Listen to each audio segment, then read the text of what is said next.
It's our final show here, and it's going out with a bang as Nate Richardson and Arian Young throw down in our main event, our UFC Fight Pass. But first, we get started with our Fury FC 84 prelim, featuring a title on the line, live from the Imagine venues. It is time for these fighters to unleash the fury. And welcome in, I'm Rahil Ramzani, joined by the black belt himself and author, Michael Alexander, and UFC veteran, Alex Morono. And I mentioned it, we have a title on the line. It's a guy you're familiar with. It is your guy, Joe Hendershot, taking on Zeke for the 145 amateur title. How was Joe's fight camp? Man, fight camp was great. You know, Joe's 5-1, Zeke is 5-1. They're both coming off huge finishes. Man, Joe trained hard. He's given all my pros all sorts of trouble on the mats. I can't wait for this championship fight. It's so much fun in the prelims because we also have a lot of Austin representation. Yeah, 10th Planet Austin has brought the troops tonight. Look out for Sean Magnus. He's 1-0, but he is an absolute stud on the mat. He's good everywhere. I look for big things out of him in the future, but look for him tonight. He may have the finish of the night tonight. A lot of good fighters. The Galvan brothers are in action, so let's get to it and join the fourth member of our broadcast crew. He's the best dressed man in MMA. Here he is, Wayne Leggett.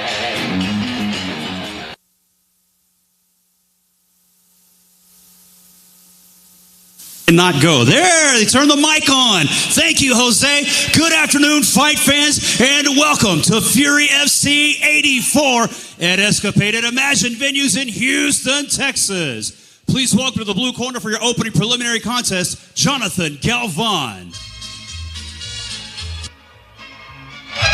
All right, Jonathan Galvan. This is a welterweight showdown. Amateur fights to start. We have a lot of amateur fights. We have 3 pro fights as well on our prelims, but right now we're going to hang out in the amateur series here, and Jonathan Galvan making the 7th walk to the Fury FC cage as an amateur 3-3 record inside Fury amateur series, and he's one of our favorite guys to watch. I know the record might not reflect it, but he's so excited. Yeah, well, I mean, he's also fought at 185. Like, he fought one of my best 85ers we've ever had in a title fight, went all 5 rounds. You know, 3 wins, 3 losses. You know, 3 big wins, and all of his losses have been super high-level competition. He's proven very hard to be put away. And he and his brother just known for coming forward, you know, throwing big punches, absorbing any damage very well. I mean, these guys are always fun to watch. They're kind of like the new generation of like the fighting brothers here in Houston. It's a lot of fun. Fighting and training out of Texas Third Coast. You see Jason Solis over there. Awesome, awesome teacher fighting out of Sugar Land. And Jonathan Galvan is on a 5-fight losing streak, but does have a win over Trayvon Coker, and that has aged so well. I imagine this might be one of his few last amateur fights as well. With a 3-5 record, he might be ready to go to the pros. Yeah, I'd say so. All right, Jonathan is inside, so let's meet his opponent. Please welcome Kenneth Thomas to the red corner. Kenneth Thomas coming in with a 3-0 amateur record. First time inside the Fury FC cage as an amateur, fighting for the 2nd time this year. Last fight, he got a nice finish over Forrest Mudge, which might be the best name in MMA. Forrest Mudge. I like that name. I don't know why. Yeah, yeah. Kenneth Thomas, 2 of his 3 wins are by round 1 finishes. 1 submission, 1 knockout. And so this guy is into getting it done early. He's going to have his work cut out finishing Jonathan Galvan at any time, much less early. But this is one of those guys that, you know, 3-0. Opponents haven't been great, but still, that's kind of the way an amateur career starts. Everybody's 0-0, 0-1, so really hard to tell. But Kenneth Thomas, 6'1", you know, very, very tall, so he's going to be hard to deal with. Yeah, this is what I mean about Galvan. You know, he's fighting a guy who's 3-0, 6'1". You know, this is not an easy fight by any means, and that's like that's why Galvan has, you know, some of his losses, because he's only fought top-tier competition. And if his opponents aren't ready for it, he'll give them some serious trouble. I mean, this is such an excellent fight to open up this card. Both guys experienced, both guys very physical. It's going to be hard to top this one. Training out of Metro, sorry. And you see Cameron Smotherman, Adrian Giannis in his corner. Our tailor tape brought to you by Live Oak, Texas Vodka. You mentioned that height, 5'11", 6'1". That reach advantage really jumps out for Kenneth Thomas. All right, let's go inside and get our official introductions. Ladies and gentlemen, your opening preliminary contest brought to you by Live Oak, Texas Vodka is scheduled for 3 rounds in the Fury Amateur Series welterweight division. Introducing your first competitor, fighting out of the blue corner. Representing Texas Third Coast MMA, this mixed martial artist stands 5 feet 11 inches tall, and he weighed in at 170.6 pounds. Fighting out of Sugar Land, Texas, he holds an amateur record of 3 wins, 3 losses. Here is Jonathan Galvan. And introducing his opponent across the cage, fighting out of the red corner. Representing Metro Fight Club, this freestyle fighter stands 6 feet 1 inch tall, and he weighed in officially at 169.8 pounds. Fighting out of Houston, Texas, by way of Bay Minette, Alabama, he holds a perfect amateur record, 3 wins, no losses. This is Kenneth Thomas. Your referee in charge of the action, John Herzog. All right, John Herzog with the first assignment of the evening. It's going to be a fun one. Let's see what Kenneth Thomas has. In his first fight, actually had a pretty brutal flying knee TKO finish. So has that explosive ability. Thomas with a super hard low kick early on. This guy's very dialed in. Galvan's going to have to really be, hey, that was a good right hand from Galvan. Oh. He's going to have to be dynamic with his entries. He can't stand there in front of Thomas. Thomas is hitting hard early on. Alex, isn't it amazing how poised these guys are as amateurs, you know, at this stage of their career? I mean, so calm and so, yeah, I watched my first amateur fight the other day, and it was awful. It was terrible. Big slam there. A huge takedown. Yeah, I was surprised to see this fight as the openers. These are like the second most experienced guys on the card, you know, next to our title fight. And yeah, you can even just see it in their eyes how focused. You see Kenneth work his way to full mount. Galvan attempting to hit a reversal. Uh-oh. Got that arm, and that is that's extended. Notice his head's a little out of position. I mean, this is rough. But if Galvan can step his legs over or get his head out, he's got to watch out for that triangle. Taylor did a good job just trying to get up. Nice uppercut there from Galvan, and Galvan's all over him. Ooh. Yeah, Galvan turned it on now. Took a couple of punches there in the break. We saw a big smile from Kenneth. Man, these guys are, now they're a little less poised. Now they're just banging it out. But that's what Galvan wants. What Kenneth doesn't need to do is just sit there and brawl, because that's where Galvan really thrives. You know, props to Kenneth, though, for smiling after that big exchange and just rifling some shots right back. Yeah, he took a few hard punches there up against the cage and came right back out, firing back a few punches of his own. Yeah, Kenneth did have a really good high, tight guard. So the punches that landed were right on the top of his skull, which is a pretty good spot to absorb strikes. If you have to absorb strikes. Yeah. Oh, man, huge right hand.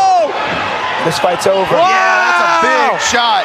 He was setting that up. You can see that right getting loaded up, and 1-8 finish by Kenneth Thomas moves his record to 4-0. Man, just a clean right hand right on the chin as Galvan was exiting. That was brutal. We heard it too. I mean, and that's one of those punches. It didn't land like extra flush. It just clipped the chin. We'll see here in just a second. See, that was a good early right hand from Galvan. Notice he used a nice little high guard there. Just a huge body lock takedown. We'll see the finishing sequence here in just a second. Galvan gutting out of this arm, boy. That was deep. Yeah, that was very close. That big flurry Galvan put on him as Taylor watches him smile at him. Comes back forward. This is it right here. Bang. Ooh. Notice Galvan was just throwing that left hook right as Taylor was throwing that right hand. Man, what a way to get us going here at the prelims for Fury FC 84. Kenneth Thomas making a name for himself here at Fury Amateur Series. First win inside the Fury FC cage. And this guy likes to get finishes. Yeah, Kenneth Thomas, I mean, he's going to be hard to deal with. That 79-inch reach, Alex, at 6'1", and, you know, good poise. Got a little bit shook up there whenever he took a couple punches, but came right back, landed one right on the button. Perfect placement. It really was. Really difficult to survive that punch for anyone. All right, let's go inside and make this official.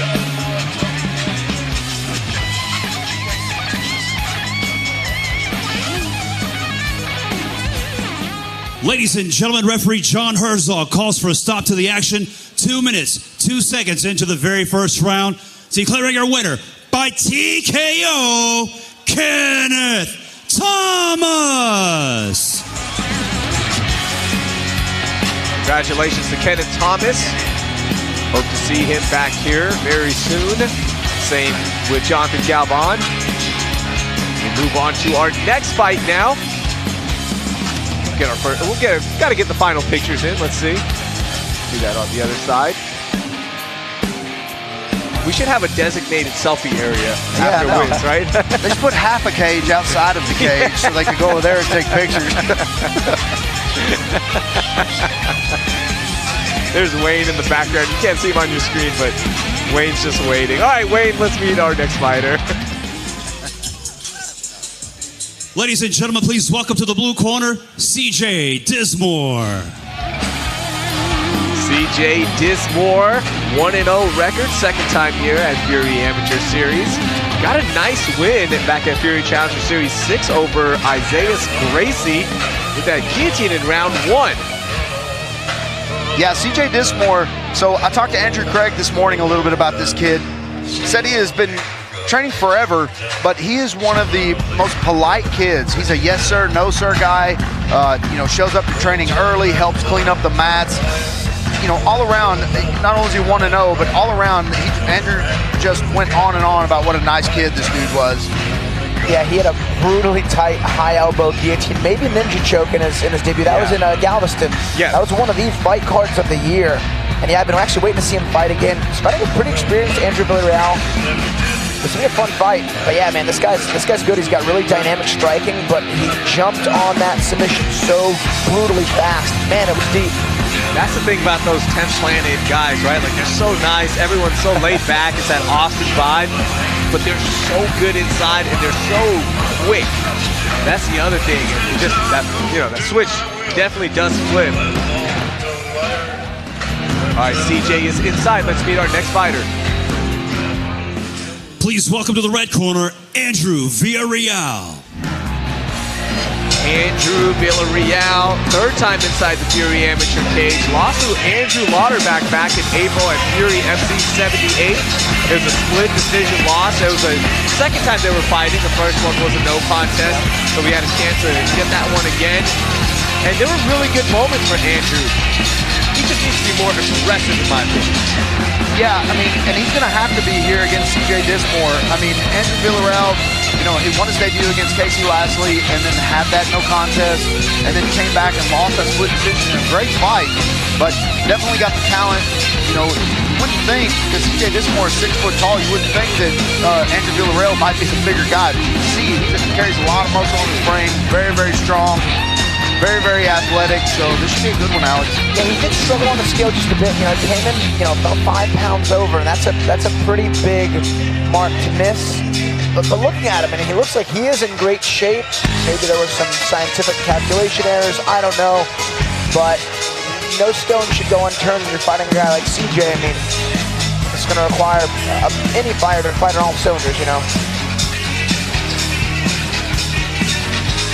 Just to set the table here for you, we still have 7 more amateur fights. Then we have 3 pro prelims if time permitted. We'll see. Then we got our main card, of course, on UFC Fight Pass. Let's take a look at our tail of the tape brought to you by Live Oak Texas Vodka. There's that weight miss we talked about, 116.4 on the scale. The height advantage goes to CJ Dismore and the reach as well. Both fighters are in. Let's get our official introduction. Ladies and gentlemen, the following contest brought to you by Live Oak Texas Vodka is scheduled for 3 rounds in the Fury Amateur Series Lightweight Division. Introducing to you first, fighting out of the blue corner, representing 10th Planet in Austin, Texas. This mixed martial artist is 6 feet, 2 inches tall, and he weighed in at 154.6 pounds. Fighting out of Austin, Texas, he holds an amateur record of 1 win, no losses. Here is CJ Dismore.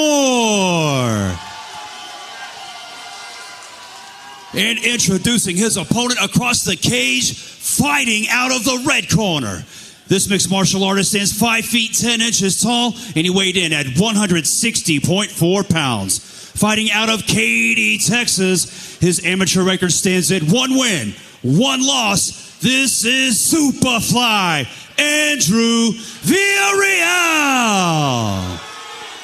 Your referee in charge of the action, Danielle Guevara.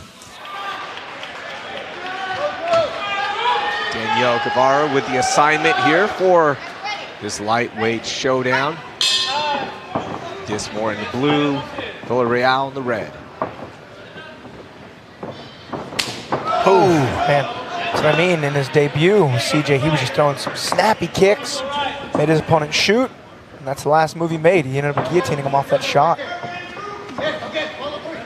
Yeah, you can see why they're high on this kid. I mean, at 6'1", you know, fighting at 155 pounds, 6'1", 6'2", you know, really young, still got a lot to learn, still have a long ways to go, but, you know, very early and some, you know, a lot of good things to work with this kid. Yeah, he's got a good frame on the tall body, too. I mean, he's very lean, very muscular. Nice caught kick there from Villarreal. Came a little short on the counter. Villarreal in the red gloves, fighting in the southpaw stance. Dismore in the blue gloves, orthodox. Both guys with really sharp boxing. Strong kicking game there from CJ. And that leg reach of CJ is impressive too. I'd be using those kicks as well. Yeah, those big open stance round kicks, and these, they do a lot of damage. They do take a lot of fuel though. So if you throw them, you got to make sure they're worthwhile. Even like really tagging the forearms, like damaging the shield, that's a good strategy. Strong level change there from CJ. Really good stuff and underhook though from Villarreal. I mean, that was about as deep as you get on a double. Villarreal really invested in changing his level, hitting that underhook, and really prying him up. That was a good high level, you know, example of good takedown defense. And you can see in that instance that extra 5 pounds might have helped him there, Alex. Yeah. Not only that, Michael, I got to go back and watch that fight again, but he looks just overall more muscular in this showing than in the Lauterbach one. Oh, definitely. Yeah. Hands connected, the sort of tall frame can help. And you're seeing CJ as the taller fighter having a hard time getting his arms down. He's got him down now. And immediately goes to pass. Yeah, there's like a chin strap grip here from Villarreal. He's out of position for the guillotine for the time being. But I mean, that arm wrap, that head wrapping arm, that choking arm is deep, but his lower body positioning is no good. Like I tell my students all the time, this may be uncomfortable, but like you can endure that to make sure you stay on top. About 20 seconds left in round 1.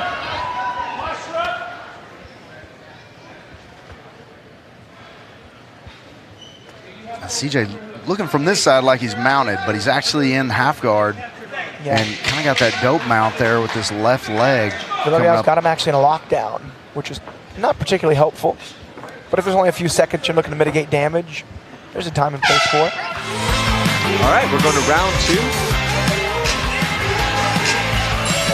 Good opening first round. So yeah, in a round that's close, and it was close, both guys landed good strikes. You know, CJ scoring the takedown and finishing on top is the determining factor. I think that's a pretty clear 10-9 CJ round.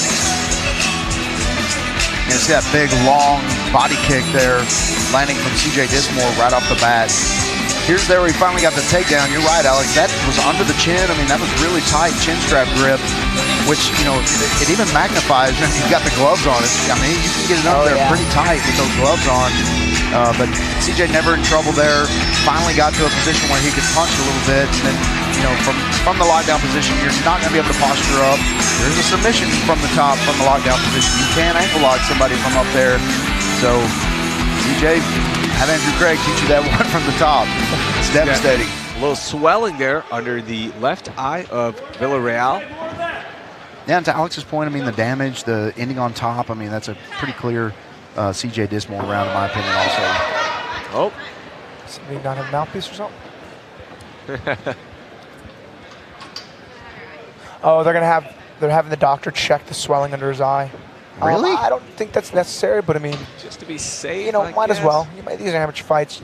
There's no harm. And Yeah. Dr. Ubby in there with an OU cap.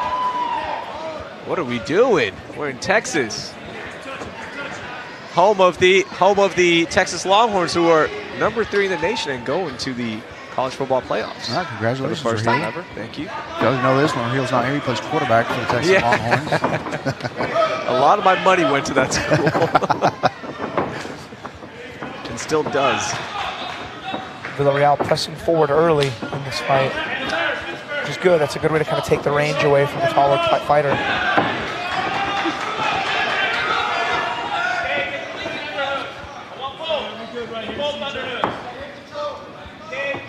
Yeah, better round 2 strategy to start this for Villarreal, it looked like, and then, of course, got a little too tight in there, and CJ... It was like an Uchimata kind of turned into like a head and arm throw, but without sacrificing position. That was really cool there from CJ. I'm actually going to go back and rewatch that and see exactly what happened.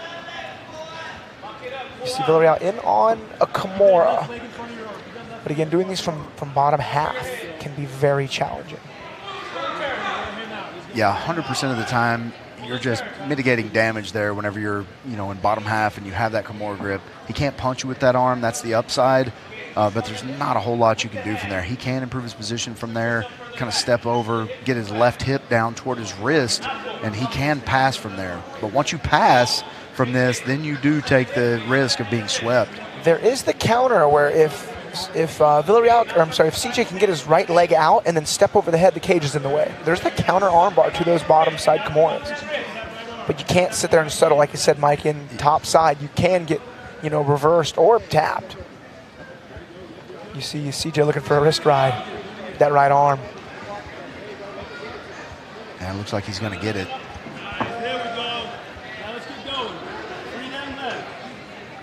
Yeah, we saw the part under the eye. Maybe what they were looking at was over the eye. Yeah, There is something cut on that eyelid. On the eyelid. It looks really shallow, but I mean, a cut on the eyelid's a cut on the eyelid.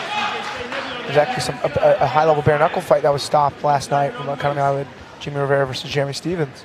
It was a very, very bad cut, though. Oh, yeah. Yeah, it was a bad one. Yeah. Did Ike fight on that card last night as well? I believe he did. Ike Villanueva. I know he had a bare knuckle fight maybe a month ago, and he knocked the guy out in like 10 seconds. Okay. It's crazy. Shout out to Hurricane Ike Villanueva. Fought in the Fury Cage a couple of times. Oh, okay, so we're still in on that Kimura. So, like, this is where the position judging can get a little twisted. Oh, here's the guillotine. Notice how quick CJ was to jump on that chin strap grip. Now you see Villarreal's 2 hands on CJ's 1 wrist. Hand fighting.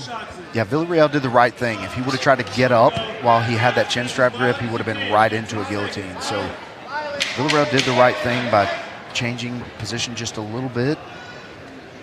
Man, so in doing this to Kimura, he did mitigate damage, which is a pro, but I still think he burnt the round on bottom. Yeah, I just think that's the equivalent of holding. I mean, just hold his posture whenever you're holding Kimura. No real attempt at it, but did do a good job of mitigating damage, you know, with a cut under and over your eye. That's probably not a bad idea if you're on bottom and in a spot to take punches. But CJ Dismore, I think, winning the second round also. I think that was a better round for Villarreal whenever it started, but once they got to the ground, it just didn't seem to have an answer, especially with CJ on top. Villarreal is just, his bottom game is just not where it needs to be, either getting up or, you know, grabbing the Kimura, that's one thing, but, you know, falling in love with it and staying there and holding is just not going to win you the round. So Hurricane Ike did defeat Jay Fish in round 1. In BYB Extreme, bare knuckle. Ike's making a little nice career out there. Love to see that for him. Such a good guy.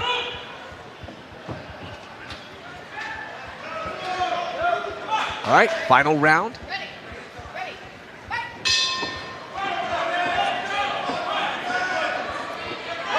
Villarreal did have some of his best moments coming forward in that second round.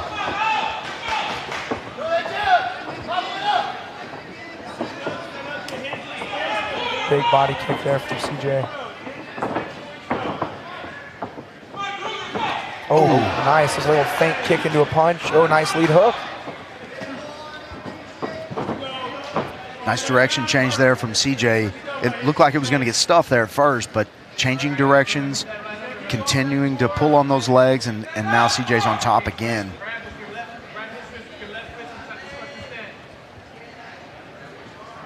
Yes, CJ really used the length in his arms to tie those hands up, despite Villarreal having a shallow underhook. Now he's got the leg figure 4. Yeah, this is a bad spot for Villarreal. If CJ can posture up, this is... You see Villarreal desperately trying to get up now. A very smothering style here from CJ Dismore. Showing a very well-rounded game. Dynamic striking on the feet, great wrestling, really good awareness on the ground with his transitions, chaining some submissions together. Boy, he jumps on those submissions extremely fast, Alex.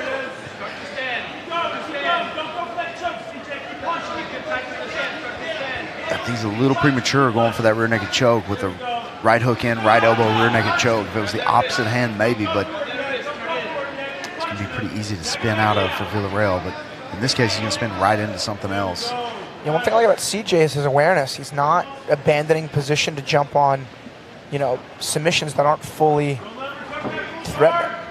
It's like, watch, we'll see him let go of this head and arm choke. Just the moment Villarreal got to close guard.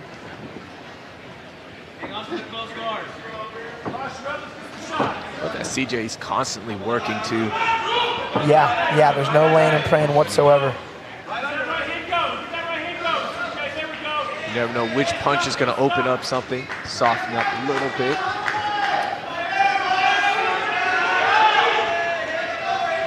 .40 seconds left, final round. Second fight of our prelims card.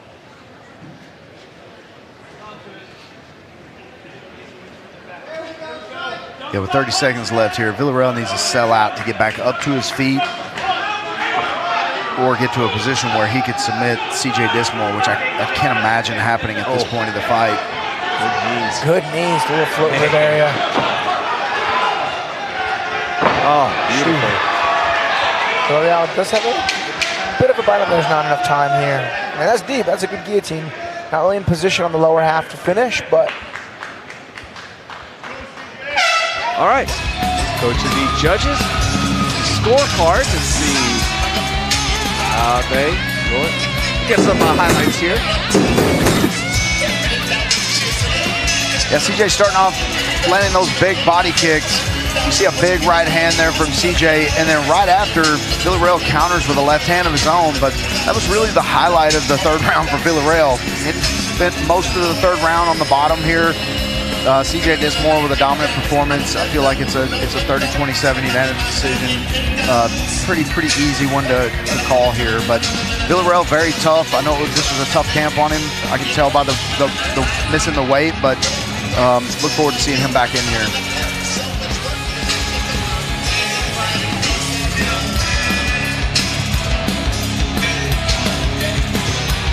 By the way, still got 3 more 10th planet guys on the card. You mentioned Magnus in our open. We also have Shane Keefe. Excited to watch Shane. And welcome in to our prelims. The whole team is here. We're excited. Of course, we've got Fury FC 84 on UFC Fight Pass at 4:30 p.m. Central Standard Time. Our main event, Nate Richardson, Arian Young. That's going to be a fun one, but I think everyone's talking about the big boys. Oh, right? Yeah. Every single person. And Miles Banks taking on Robelis Despain. Yeah, and it's weird looking because every face-off picture we've ever seen with Robelis Despain, he's been a foot taller than his opponent. And to see these guys face-to-face, it's weird looking to see 2 men that giant about to go at it. It's just, I hope the cage holds up. You don't see that kind of fight anywhere other than the UFC. Like, that could be in the UFC, despite their, their records, which are great, undefeated, just not that, vast. But I mean, you just don't catch that kind of entertainment, anywhere. It's so cool that Fury has it, and we're going to be, 5 feet from it. I don't think the cage is going to hold up. That's what we're all afraid of. It's what's going to happen to the cage, because these are some big boys, and you can be big, that's fine, but these are explosive big boys, so it's going to be fun. So this is the factor for that fight that I'm most curious about. Is Miles is very technical and uses his length and patience, and Rebelis just bombs in. And every time he does it, he finishes. But like, if Rebelis doesn't finish in the first exchange, he's going to effectively be in, like, you know, new territory. That's just such a wild fight. If that goes past the first round, I'll be thoroughly surprised. Michael, here's the crazy part about that fight. That's not even our main event. Yeah. As I mentioned, Nate Richardson, Arian Young, excuse me. It's not even our co-main event. You got Cameron Graves, of course, a guy you're so familiar with, taking on Moses Diaz. Oh my gosh, and then we got Bruce Whitehead in action. The Goose coming off that huge finish in his last fight. So it's going to be a fun one. But inside, we've got the results for this one. Let's see how the judges scored it. Here's Wayne Michael. Ladies and gentlemen, after 3 rounds of combat, we go to the judges' scorecards for your decision. Brought to you by Live Oak, Texas Vodka. The scores are 29-28, 30-27, and 30-27. Your winner by unanimous decision, CJ Dismore. Congratulations to CJ Dismore. Second win as an amateur. Good showing for the 21-year-old.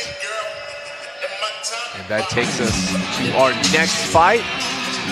Let's meet our next fighter. Please welcome to the blue corner, Jovan Galvan. All right. So for those of you who've been watching from the beginning, you're like, wait, did we just see the same guy inside the cage? Well, this is Jovan Galvan, the twin of Jonathan Galvan. Allegedly. Yeah, allegedly. I mean, you'll see him. It's, of course, an identical twin, so love seeing the Galvan brothers out here. 1-0 record. Got a big win over Kendall Johnson at Fury Amateur Series back in October of 2021. So it's been a while since we've seen Jovan in action. Yeah, and Jovan, one of the reasons we haven't seen him is because people keep canceling these fights against him. He's had 3 fights lined up in a row and 3 cancellations right in a row for one reason or another. But Jovan definitely, just like his brother, very tough, very hard to deal with, and not an easy fight for anyone. Yeah. So it's funny. Kendall Johnson's actually one of my guys. I did all the tape study and cornered against him, and that's actually when I became a fan of these Galvan brothers. In that fight, Jovan, he absorbed some big shots, but gave some huge shots back, and that's when I was like, uh-oh, these guys, I only got a chin on them, but they crack. And Jovan has fought consistently at D5, whereas Jonathan's fought a little bit more welterweight. So, I've been really looking forward to watching him for a long time. I've been on the up and up with the fights being canceled, and it's nice to see him making his way into the Fury cage now. All right. Jovan is inside, so let's meet his opponent. Please welcome to the red corner, Riley Redgrave. Riley Redgrave making his amateur debut here at Fury Amateur Series. We don't know much about Riley. Of course, there's not much tape out there. Does train at Grindhouse MMA, so should have a really good gas tank. Yeah, it's cool to see how deep these cards are. There's only 2 debuters, and like for how there was 12 amateur fights to have only 2 debuters is crazy. It's good to show how rich the talent pool is here for Fury. But yeah, debut fighters are mystery fighters. It's hard to find anything on them. There is a Riley Redgrave who plays football in the Cypress area. I don't know if this is this Riley or not, but I'm gonna say it is. What's up, brother? Hey, baby! Hey, that's what I'm talking about. Andrew Craig came over to say hi to us. We were off camera. Our Tail to Tape brought to you by brought to you by OnlyFans. Even on the height, the reach advantage goes to Jovan Galvan. Both guys did make weight. The 31-year-old Galvan looking for his second win. Let's get our official introductions. Ladies and gentlemen, your next fight, brought to you by OnlyFans, is scheduled for 3 rounds in the Fury Amateur Series middleweight division. Introducing your first competitor, fighting out of the blue corner. Representing Texas Third Coast MMA, this mixed martial artist is 5 feet, 11 inches tall, and he weighed in at 183.4 pounds. Fighting out of Houston, Texas, he holds an amateur record of 1 win, no losses. This is Jovan Galvan. And introducing his opponent across the cage, fighting out of the red corner. This freestyle fighter stands 5 feet 11 inches tall, and he weighed in officially at 183.6 pounds. Also fighting out of Houston, Texas today, he makes his amateur debut. Here is Riley Redgrave. Your referee in charge, JJ Ferraro. All right, JJ Ferraro inside. Got this middleweight showdown. Blue gloves for Galvan. Redgrave, well, in the red gloves.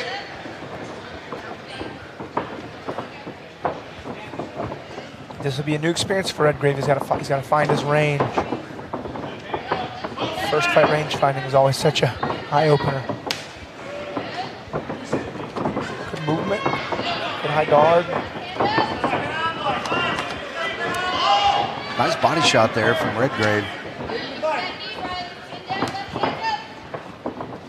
Yeah, Galvan's going to look to get his head off center line and throw some hooks over the top. Or a giant hook over the top. And a weird little head pin here.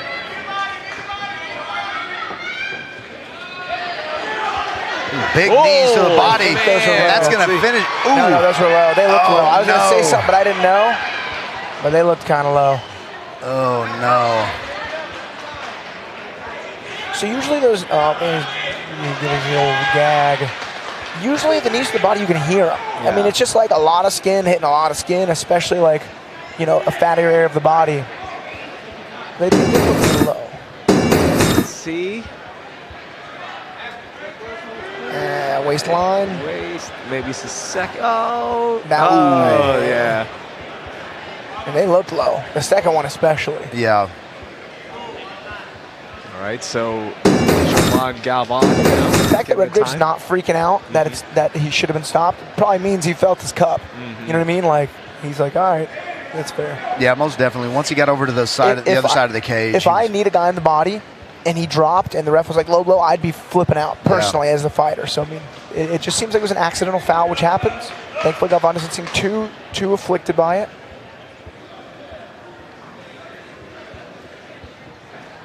Taking his time here, and he is allowed to, by the way. As he should. Yep, as he should. So. Yeah, technically, referee gives him up to 5 minutes. Is that correct, Alex? Yeah, yeah. Hopefully these amateurs have invested in good cups at this point. Yeah, what they just recently added is 5 minutes for an eye poke, which is good. I don't know why they didn't have that in the past. What was it? I always thought it was nothing. It was like, can you see it if they said anything but yes when the fight was over? It was a horrible rule.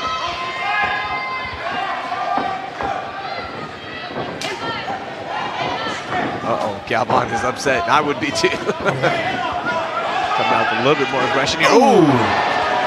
Flying knee there. Riley. Wow, that was really quick kicks. I know Ross Walker trains out of that camp and he's got some fancy kicks. That dude looks kind of like an 85er version of that.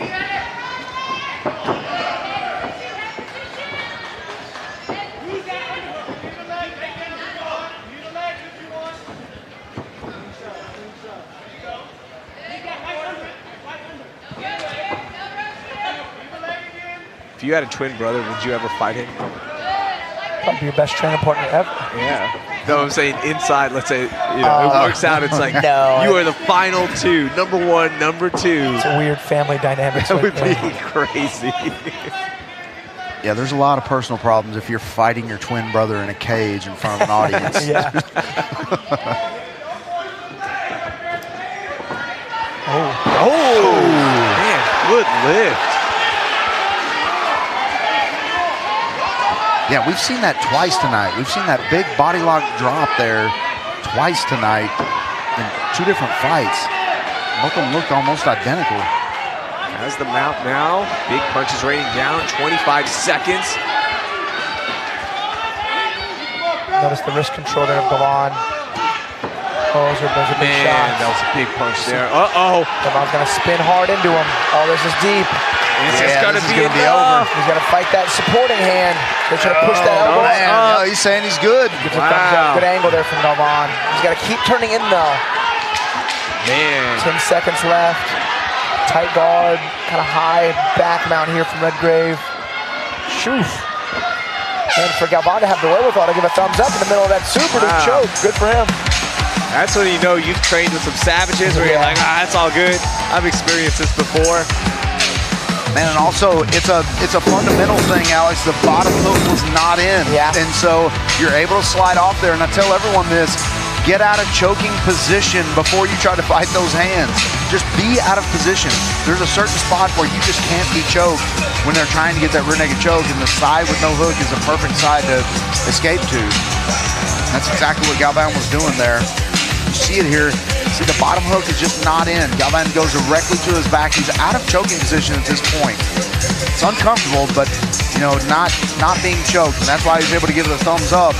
But you know, your head is still in there very, very tight. So it's pulling a lot on the side of your neck, not a lot on the front. Not, you know, you leave it there long enough, the blood can cut off to your brain. But good escape there by Galvan.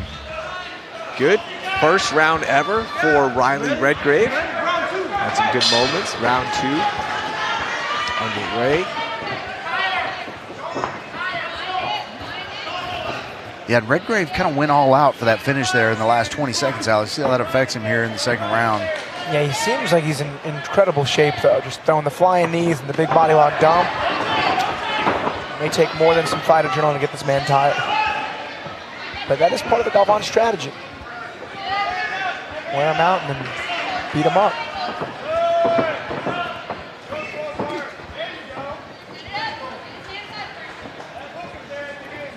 It just looks like Redgrave is going to try to throw that punch to the body again. He's going to try to throw that straight right to the body. And I have a feeling he's going to come right over the top at the left, because every time he does it, Galvan goes right down to his waist with both hands in front of him. So it's either going to come as a big feint, or it's going to come as a 2 to the belly and then right over the top with that left hand.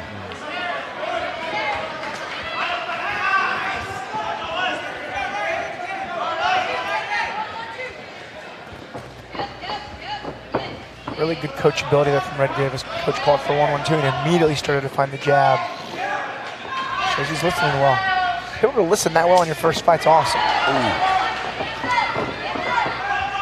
Galvan walking right through that big body kick.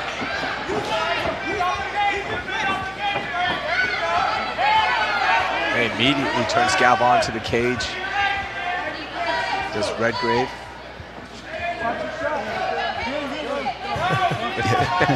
Come on, give a good stern looking out to the ref. Watch this dude's knees.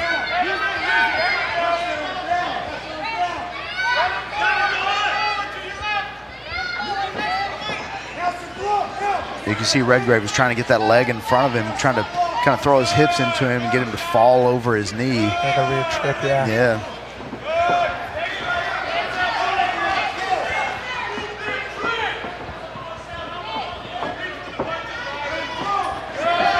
Good jab there from Redgrave. Those guys moving so much. We've not seen a lot of super clean shots landed. That was a good right hand from Redgrave. Nice little question mark kick turn. Nice. Ooh. Stinging jab to keep him off. Ooh. 20 seconds left. Galvan led in the left hand in that exchange there that made Redgrave kind of step back and gather himself for a second.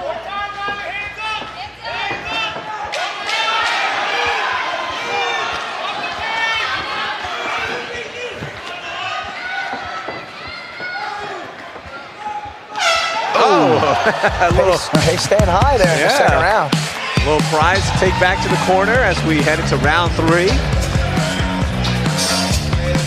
Yeah, really good stand-up there for Riley Redgrave.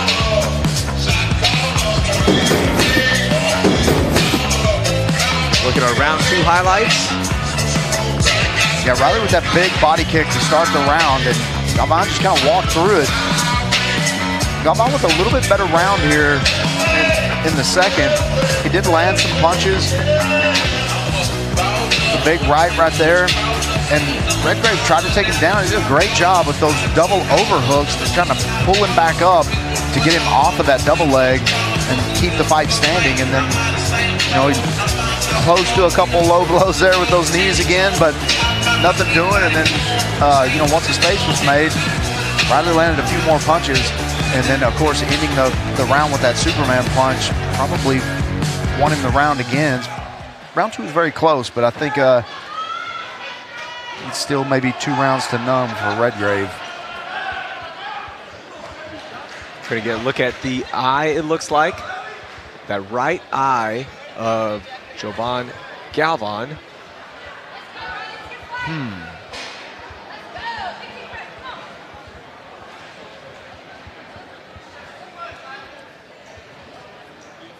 I don't even see a cut on that one, Alex.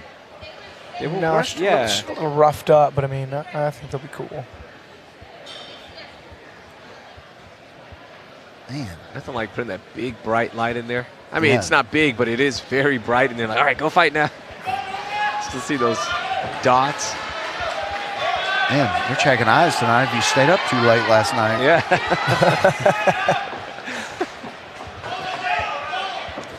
We're all good. Round 3 underway.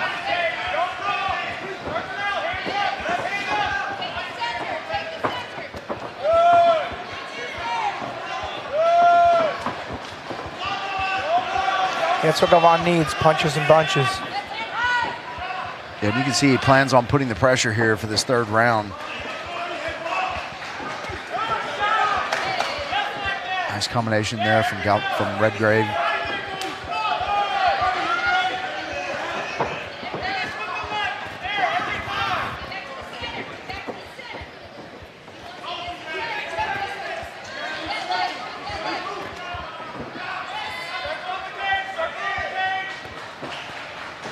Galvan's got to have the attitude that he's got to have a finish here. He may have taken another low blow. Referee says no. That one didn't look like a low blow, but we'll get the highlights later. But also, JJ was behind, so I don't know. Oh, man. Nice. Good left hook over the top there from Galvan. Oh. Galvan scores a takedown.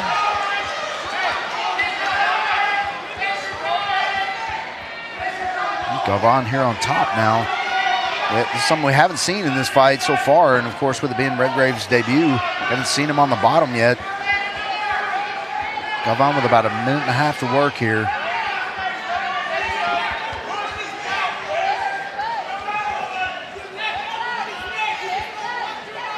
Galvan really getting some good timing with that crossface. Yeah, it's a very uncomfortable position.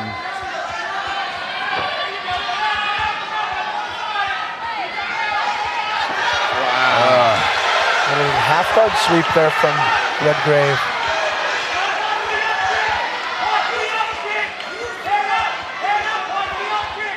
And you can tell Redgrave's looking for a bomb to throw down on Galvan. He was not happy with that crossface, man. Redgrave only 20 years old. That's a strong 20-year-old. Yeah, it is. Ooh. Redgrave landing here, but got to be careful. 20 seconds. Actually, a little bit.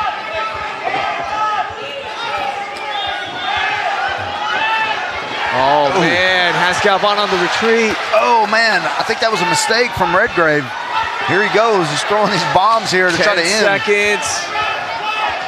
Oh. Just threw down the last 2 seconds of the fight. Oh, man. Oh. What a fun finish. Yeah. Woo. Yeah, what a way to finish a fight. Yeah, that really was a sellout finish right there, which we love seeing. Our highlight for round 3, brought to you by OnlyFans. I don't know, man. That might have been a low blow. That was right on the cup, it looked like, but Referee says no, and they finish the round just like this. Very, very exciting. Galvan was, he could have had some spots there to capitalize on, but just not able to. Got reversed there, back up, and then Redgrave wanted to get back to the feet. And then the last 20 seconds of this fight were wild. It's just these two guys exchanging like this for 20 seconds. Very entertaining fight, but good debut for Riley Redgrave. Good to see Jovan back in the cage as well. Hope to see more of him in 2024. By the way, any fighters watching, man, right now it's time to reach out to Richard Burmaster. You might not get on any January and February cards because those are already pretty much done. But there are a lot of cards coming your way in 2024. So it's going to be a lot of fun. Let's see how the judges scored this one. Here's Wayne Luggett. Ladies and gentlemen, after 3 rounds of combat, we go to the judges' scorecards for your decision. Brought to you by Live Oak, Texas Vodka. All 3 judges scored the fight 30-27, declaring your winner by unanimous decision, Riley Redgrave.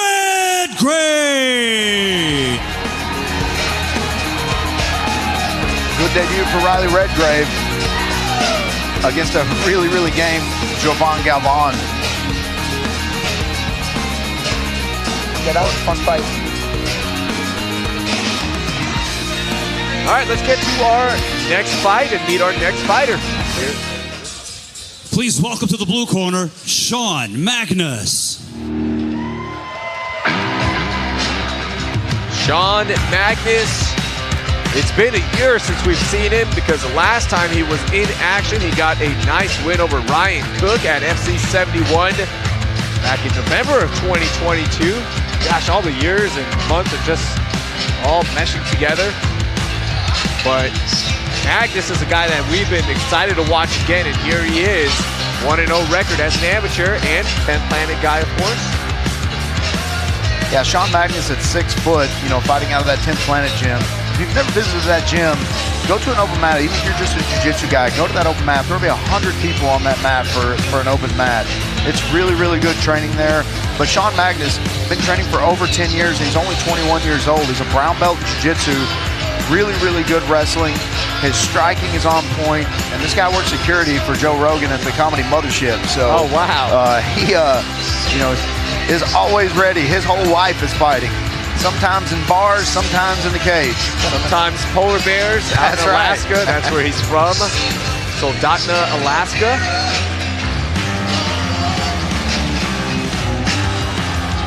Let's meet his opponent. Please welcome Jacob Arroyo to the red corner. Jacob Arroyo. So here's some storylines for this fight. This fight is a welterweight bout, and Jacob Arroyo came in at 180, officially yesterday 180.8. Was having a lot of trouble cutting weight. He said he cut from 245, so there is that, but the fight goes on. We are good. So just a little background, just a little watch out. That weight cut was hard for Jacob, but here he is, making his debut. Yeah, and the reason Sean Magnus doesn't care about that is because if you see this dude in the gym during the offseason, there's no way this dude doesn't weigh 200 pounds. I mean, he's a big guy, and I guarantee he's probably 190 pounds today, so didn't really care about the weight. He wanted to get this fight under his belt, and is probably not happy about the fact that Arroyo didn't make weight. Our tail of the tape, as we mentioned, 180.8 on the weight. The height advantage goes to Magnus, even on the reach.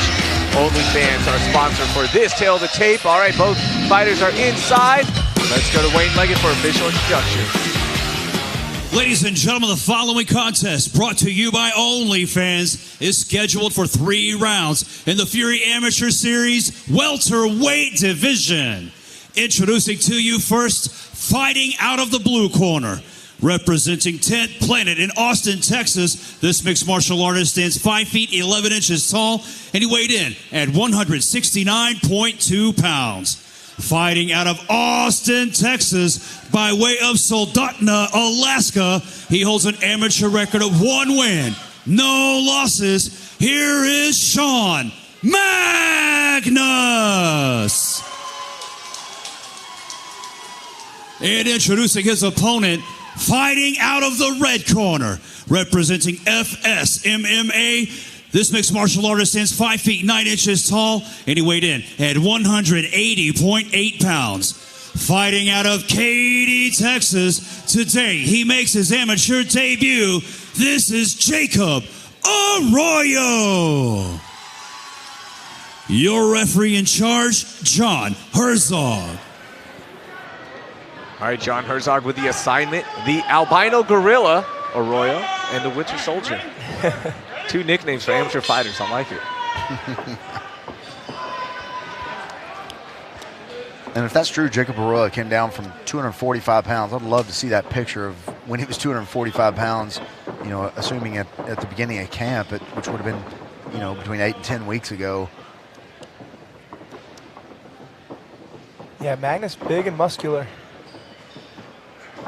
Oh, huge high kick that rocked him. Gosh, that is going to be out. This fight needs to be stopped. Wow. Bang, huge KO for Magnus. The winter soldier. Wow. Man, that was a high kick. And man, Arroyo's hands were up. That kick just went over the guard. Kind of winged him right over the top of his head. All right, let's take a look at the whole fight, guys. Pretty bad KO. Some pretty big uppercuts. I think they're going to get the stretcher on this one. And it's not a good look right now. Arroyo he's not moved yet. Oh, Alex, he was out when he was standing up. And then you saw Magnus hit an uppercut across, then a couple of follow-up shots. Okay, he just came to. Okay. Oh, that's good. Sometimes when you got a really big weight cut, you're a little dehydrated. It's just kind of a recipe for a tough night, man. And that masterful striking there from Magnus, it really was. I mean, the moment he found that range, he's kind of stalking through that super high right kick, clipped him right over the head, just kind of sawed right over the top, threw a nice little 4-banger on the feet. Yeah, and those punches landed hard, Alex, because when he threw that head kick, I mean, Arroyo was out standing up. I mean, you saw him kind of stop, and he froze a little bit, and then Magnus landed 2 really hard shots. Yeah. And put him out, and then, you know, kind of 2 to grow on down there while he was on the ground. But, you know, that's the rules of MMA, and Arroyo knows that whenever he comes in here. This is a devastating knockout for Magnus here. Let's take another look at it. Here's that high kick. Hand is up, yeah, ankle bone clipped right in the temple, left hook, uppercut, hook, cross. Wow. All 3 of those flush connections and that final uppercut also clipped him on the way down. Oh, well, we'll see. No, I know they're preparing the stretcher. I don't think they're going to put him on it. It looks like he's okay now. And yeah. Should be able to walk out on his own. That's always best. If you know, if you can. Yeah. I think they can. Man, but what a fight here for Sean Magnus, the 21-year-old. Seems to be the real deal. Only his 2nd amateur fight, and that is a way to make a statement. 21 years old, too young.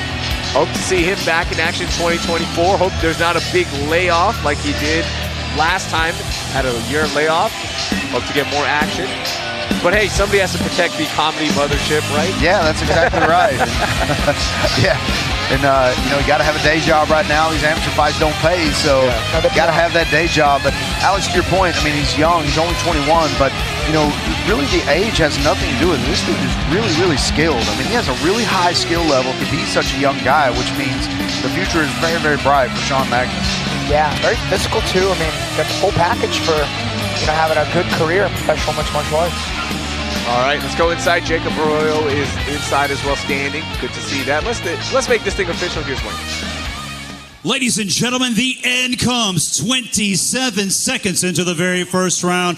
Declaring your winner by knockout, Sean Magnus. Congratulations to Sean. Magnus moves his record to 2-0. That leaves us with 5 more amateur fights. We are gonna rip through them here. Let's meet our next fighter. Please welcome to the blue corner, Davante George.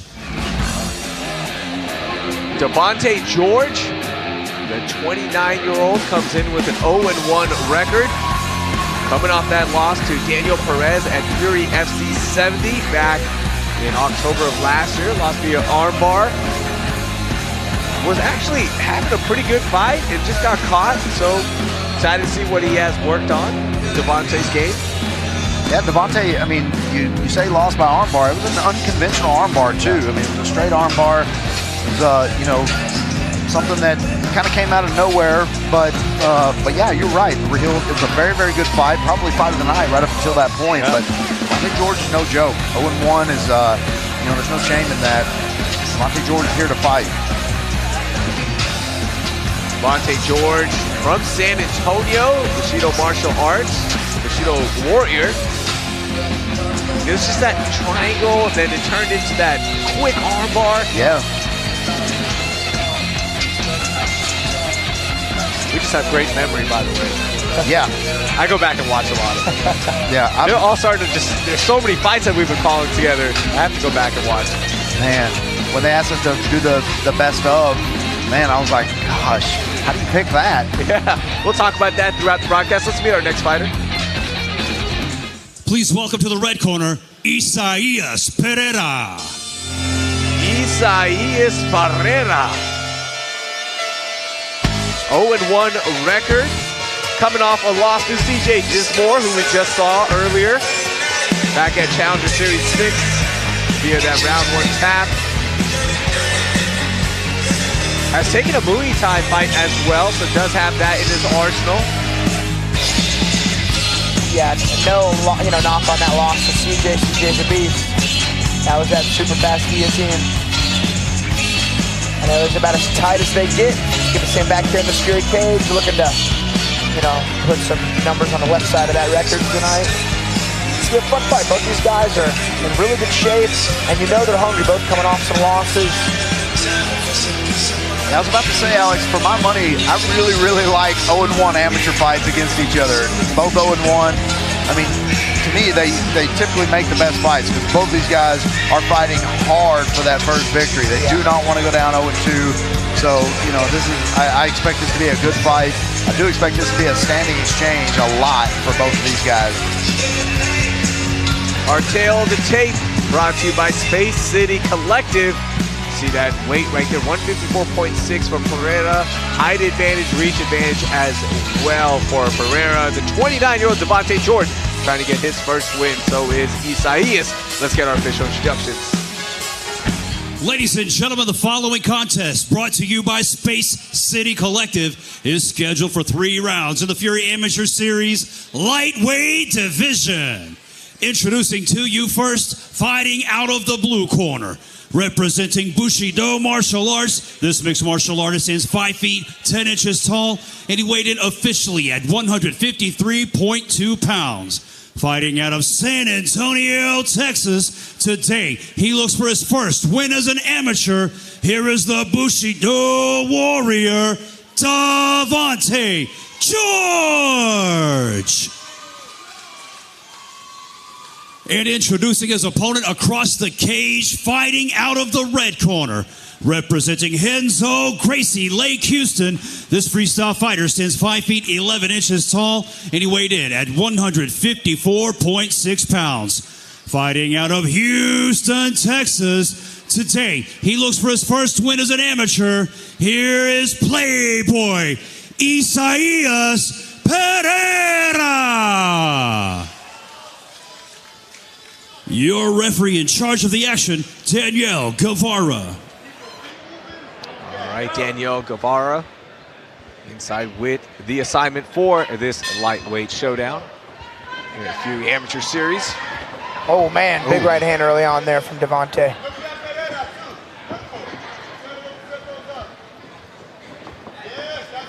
Nice low kick.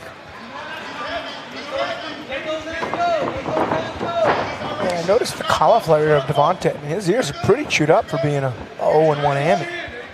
Probably shows you got a lot of wrestling or grappling experience. Yeah, I mean, he's 29 years old, so likely has some background, either jiu-jitsu or wrestling with those ears. Nice little whizzer lift there from Pereira. Isaias, keep your base under you, though. Keep your base wide.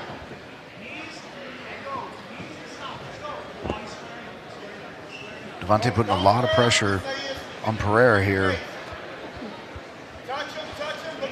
Trying to wear him out. Nice head position.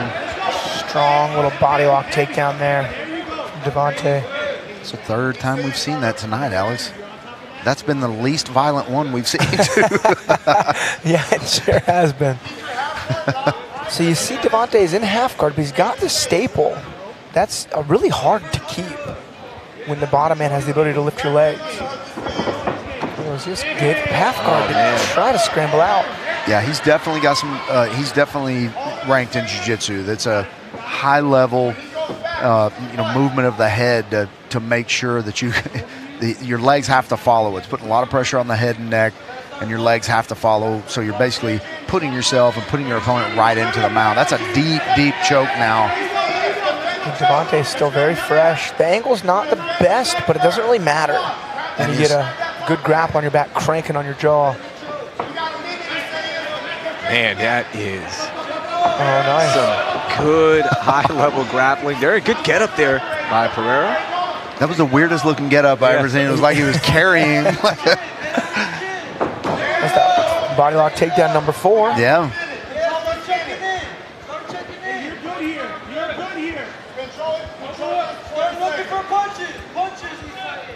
Short time, Davante. 30 seconds. Short time. Head under his jaw, drive it. Look for punches. Pereira going to look to posture up here from this position and rain some punches down. Davante George with that closed guard from the bottom. Under 20 seconds left. And George is making it really hard for Pereira to get up and throw some of those punches. But you gotta try because you can score some big points here.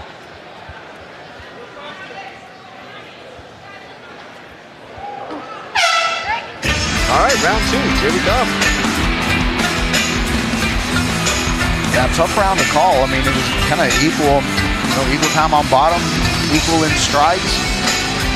One landed a big right hand to start the round, and then Pereira answered with that big leg kick right off the bat.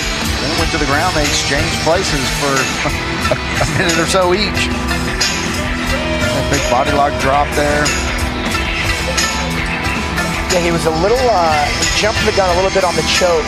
Like you said, Mike, he didn't really have position before attacking the choke, which I'm not, blaming the dude. When you get a chance to finish, you go for it. But I think if he'd secured both hooks, he wouldn't have been reversed he actually got back up and got taken down. By the way, a little programming alert and correction. Ike Villanueva competes at Backyard Brawls, which is a different promotion. Oh, very good. Yeah. Thank you to our good friend. Yeah, Michael Laswell Sr. I know you're listening out there. He could be our official historian as well. Yeah, that's right. I think Alex has got that covered. Well, thank you. I was there for most of it. Yeah.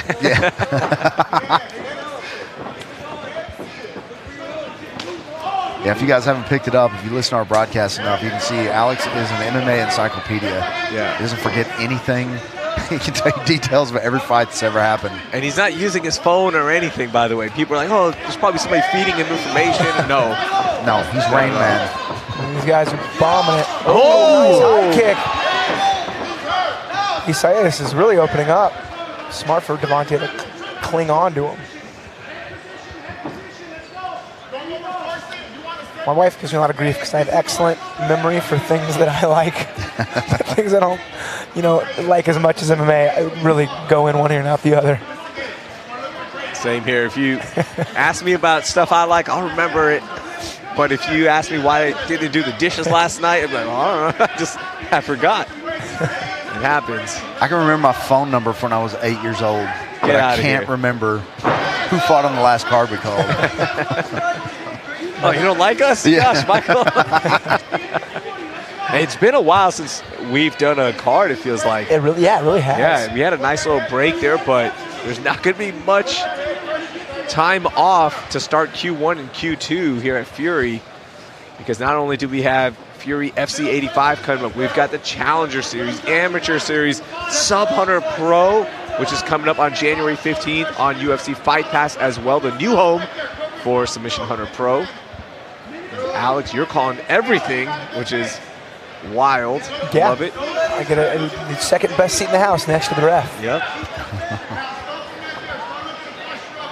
After you retire, is that what you're going to do next, Alex? You're going to go referee? I don't know. I do a lot of coaching. I know that would be a bit of a conflicting interest, but Yeah. I think I'd make for a good ref. I think you would too. Yeah, We need more high-level fighters. We're seeing inside. more of that, though. You know, we usually have Joe Sleazy's been in Blackpool forever. Rex Road working UFC last night, did a great job. Danielle here in the cage now, a brown belt. That's what you want, people with experience in the game. Yeah, especially for those. Man, I'd like to see that same with the judges. I'd say about half the judges train, the other half don't. Oh man, Isaias about to get a TKO here. Davante's covering up. He's not fighting back. Yeah, they're going to stop this. Pereira needs to keep punching him. Even if they're not landing, it doesn't matter. He puts some, there And you go, that bang. is We get a big enough. finish for Isaias Pereira. That was great. Davante may have just kind of gassed himself out a little bit, but he wasn't mounting any offense from that bottom guard position. Isaias waited and just picked his moment and then just unloaded. Because it looked like the action was stalling there for a second, and then he saw his opening and took it.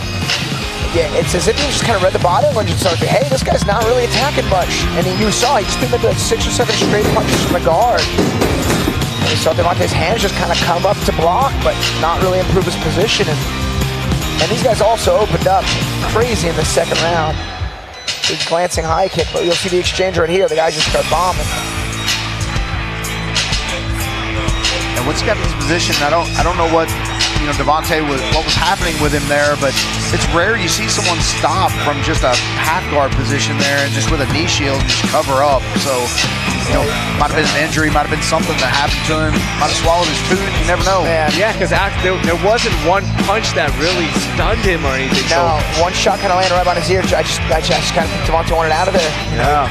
Fought hard. I don't know. And I think that head kick stunned him a little more than it looked like initially. All right, let's make this thing official. Here's Wayne Leggett. Ladies and gentlemen, the end comes 2 minutes, 36 seconds into round number 2. Declaring a winner by TKO, Playboy, Isaias Pereira. Congratulations to the Playboy, Isaias Pereira. First win as an amateur. Hope to see him back inside the cage here in 2024. Get your final selfies in. All right, so we have 4 fights left in the amateur series. Let's meet our next fighter. Please welcome to the blue corner, Guevara. Guevara. Second time inside the cage as a Fury amateur fighter. Coming off, actually lost to Byron Wells last time here at Fury in June of 2022 with a round 3 finish at Fury Amateur Series 38. Had some good moments, withstood a lot of damage from Byron and never gave up until that finish. Has a lot of spirit, this Ray. Yeah, and then Byron Wells the beast. That's nothing to be ashamed of. It's a tough opponent. Ray 1-1. Fight Nathan Harris was 0-1, but I know Nathan Harris. That's my boy Jaden's debut, and Nathan's a beast. I've really been looking forward to seeing him fight again. I'm glad I'm sitting here cage side to do it. Both these guys, super tough, super physical. Both come from good camps. Ray training at 4 ounce. From El Salvador originally. Houston is home now.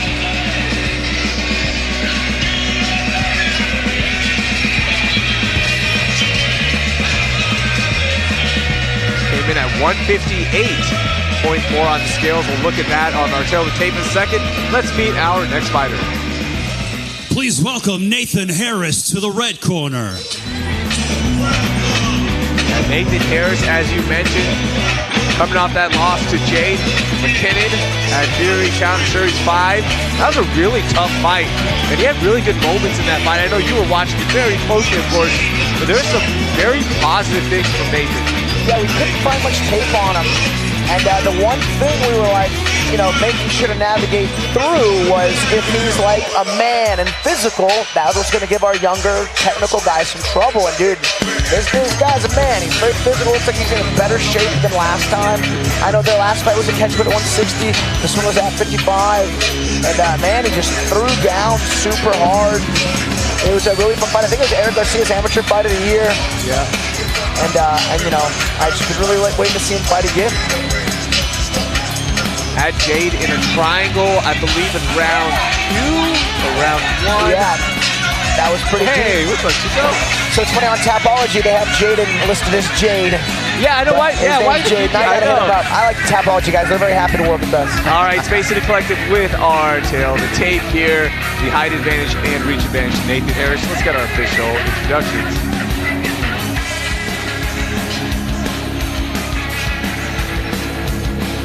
Ladies and gentlemen, your next fight, brought to you by Space City Collective, is scheduled for 3 rounds in the Fury Amateur Series Lightweight Division.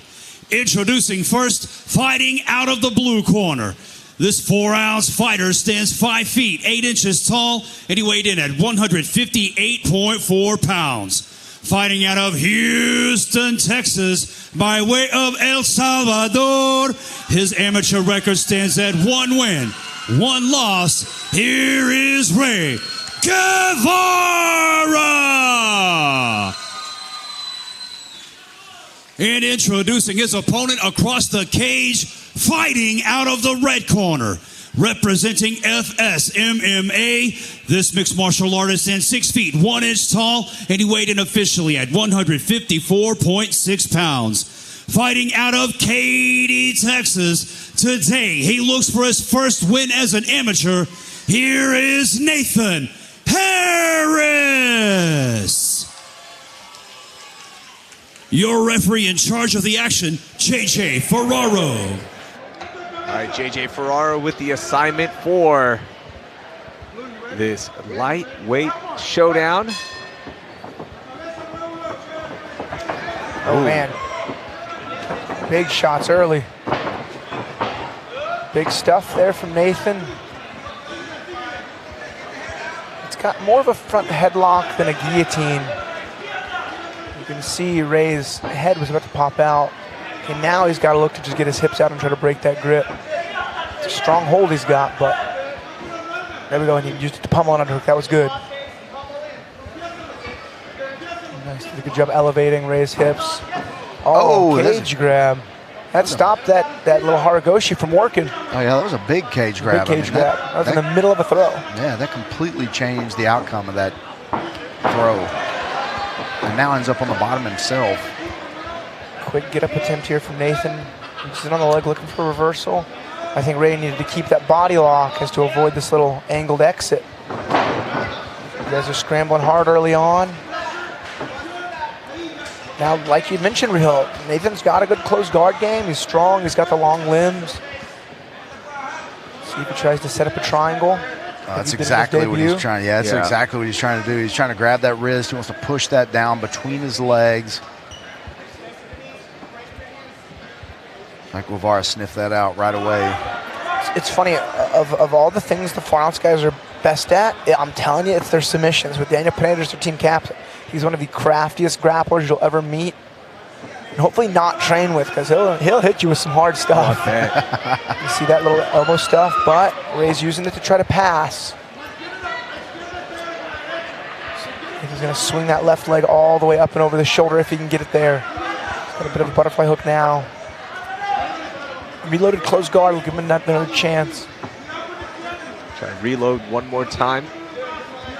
By the way, for Jaden now, I think Jade has to be his new nickname, right? Because Tapology, for some reason, put Jade on there.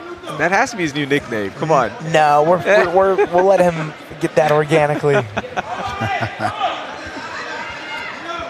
When is he back in action? February. Nice. Mid-February at 170. So at 170. Finally worked his way into a welterweight class. I love Jaden. He loves MMA. Yeah. I made a comment to the kids in the kids class about like when you compete, like you got to be in it to win. And I was like, and especially in MMA, you got to like be willing to kill the guy. And I saw Jaden. He was assist coaching. He like had a little smile, and that he didn't think I saw, but it was cool. I know it's for him. And yeah, not a lot of action happening here. And that's the thing with a lot of young fighters and just young athletes in any sport that are really good at what they do.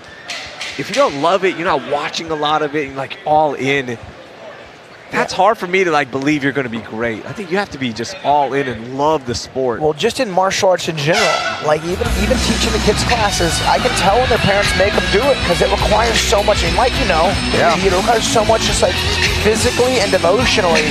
If you don't want to do it, it's rough. It's rough to get that output. Yeah, especially when it gets hard. That's whenever it's really tough to show up. And that happens almost immediately. Yeah. All right, so pretty uneventful end of round one there. We still have 2 more rounds of this fight, and after that, by the way, we have 3 more amateur fights for you, and then 3 pro fights, and then at 4:30 p.m. we head to UFC Fight Pass for Fury FC 84 Richardson versus Young. That's gonna be a lot of fun. We still have a title on the line here. Zeke taking on Joe Hendershot. One of Alex's fighters, Joe Hendershot, featherweight title on the line here at Fury Amateur Series. That is coming up. Round 2. Big right hand, you saw Nate shoot. He's in a guillotine though. There's a pretty deep guillotine. Yeah, that's tight. You can see his biceps just staying behind the head. Oh man, Nathan pops his head out. Good for him. That was the arm in guillotine. They're not as potent as the classic high elbows. Yeah, if you've got that arm in guillotine, you have to be on your hip to finish it. You'll never finish that flat from your back. Very, very rarely. And then sometimes, like with no shirts and sweat, you'll like go to bridge and your like calves will slide down their back. It's hard to find that like real heavy finish from there. Nice little reloaded trip there from Nathan. Nathan showing some really good grappling.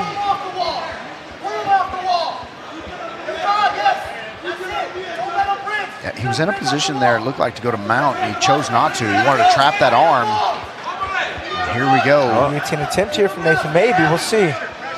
Now you saw Ray hand fight a little bit. For like a head and arm throw, something.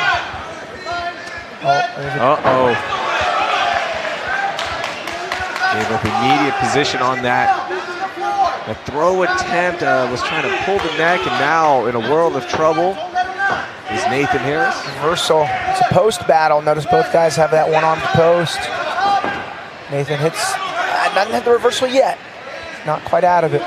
They did a good job kind of tracking his hips behind Nathan's.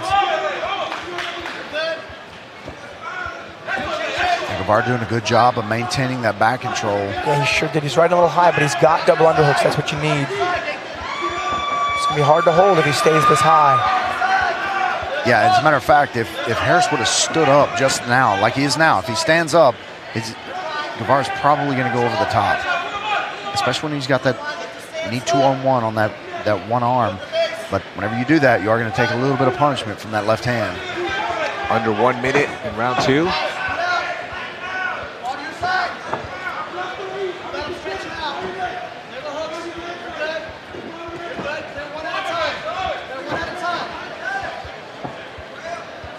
Ray trying everything to find some kind of opening.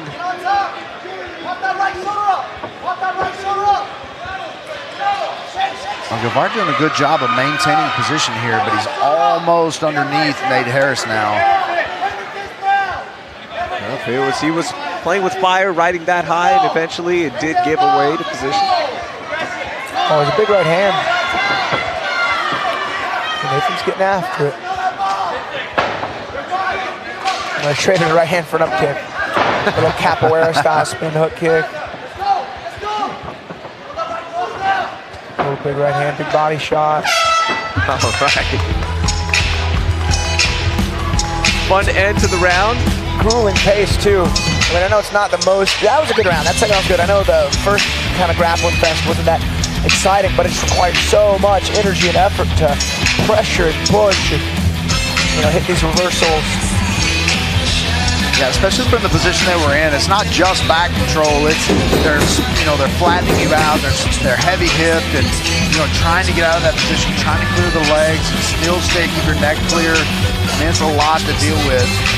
See that Harris does this little turn here. He's kind of using the cage over there. You see his feet in the cage, kind of giving a little bit of leverage, and was able to finally get enough juice to turn that around. There's that wild grasp at a kick there right at the end, but two very close rounds. I mean, really know who to give this fight to so far, but this could be one of those things where the winner of the third round wins this fight.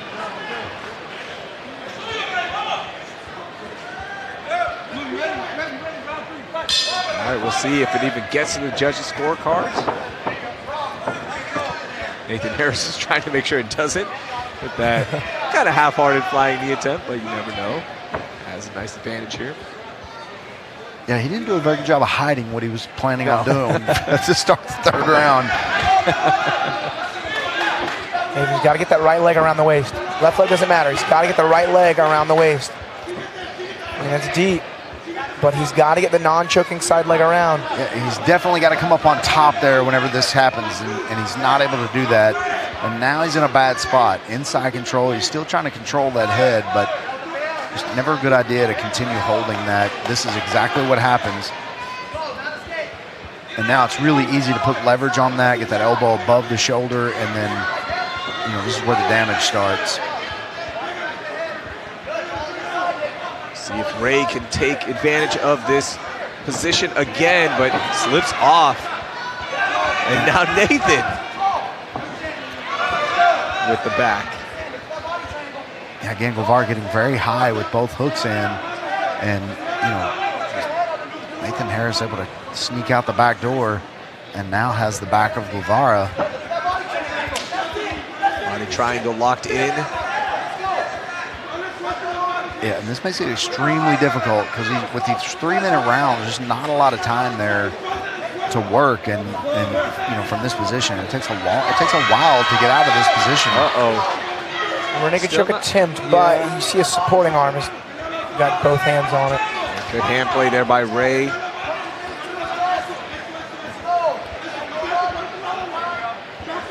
Yeah, this is why I never stick the support arm in that far. I always bring the other hand to it. I never take that elbow past the front side point of that arm. I mean, you want to keep it behind the arm and just put your fingertips right over the shoulder or right on top of the trap, and then just grab it from there. Rarely, especially in MMA, you don't want to reach up to grab that gate and close it.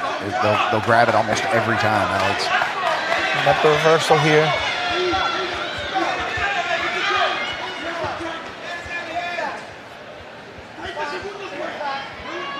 .30 seconds left in the fight.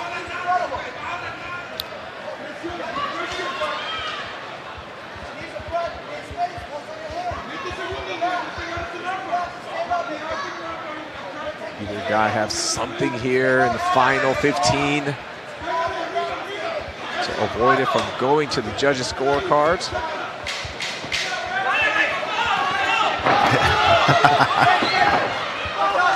Man, this is such a hard fight to call. Yeah.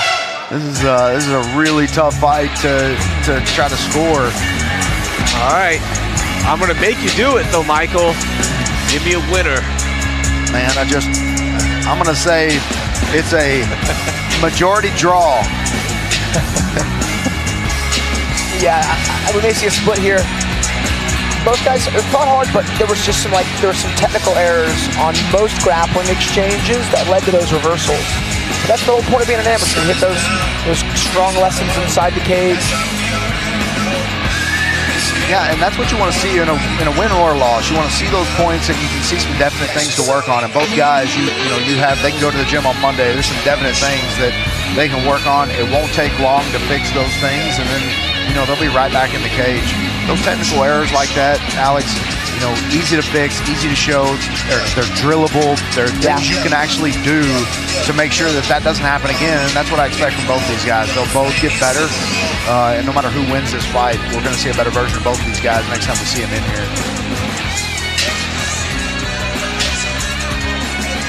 But yeah, very tough one to call.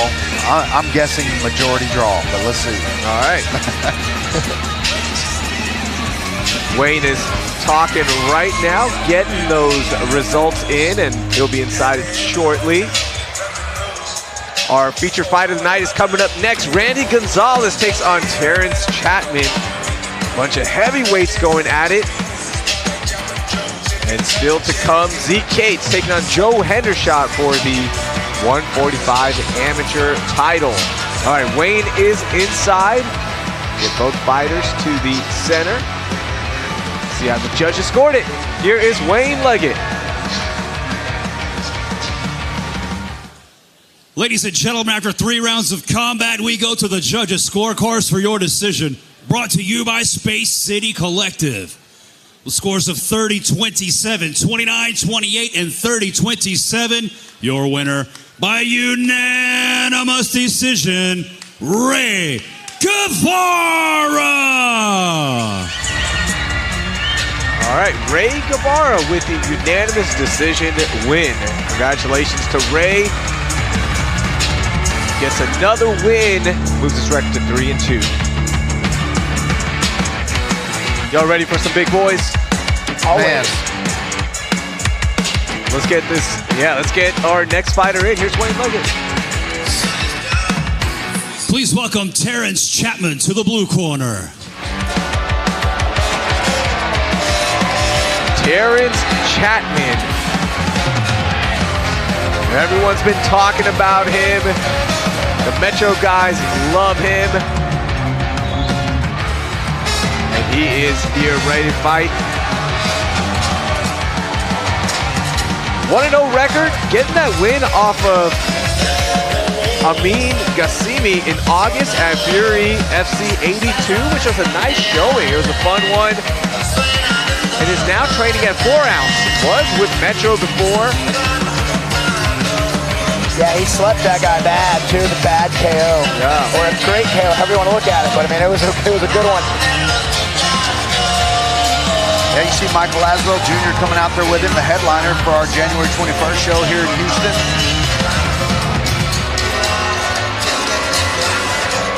So many of the guys are excited for his debut last time out. Now his second fight. Got that finish with about half a second left in, I believe it was round 1. Yeah, it was nuts. Like, that was a crazy finish. Yeah, and one of his losses was the debut fight of Miles Banks, who you'll see later in the featured bout on the main card. Oh wait, no, that was Randy Gonzales. Yeah, Randy's coming out, yeah. Terrance is inside, so let's meet his opponent. Please welcome to the red corner, Randy Gonzales. Real interesting thing about Randy Gonzales, one of his losses is to Miles Banks, who we'll see later tonight. Yeah. Has a loss to Matty Costello as well, who we've seen and is a fun fighter. We actually lost to Matty in February at FC 74 here in Houston with a unanimous decision loss. But if there's one thing to know about Randy Gonzales, he loves to brawl. And he will put on a fight for you, which is fun. Yeah, and he's a definite heavyweight. I mean, he's 270 pounds, having a cut weight to make 265, and just like every heavyweight fight, Raheel, they can end in a second with either heavyweight. Doesn't matter what the record is, doesn't matter about anything when it comes to these guys. Either one of these guys land on the chin of the other guy's going to sleep. That's just the way it is in the heavyweight division.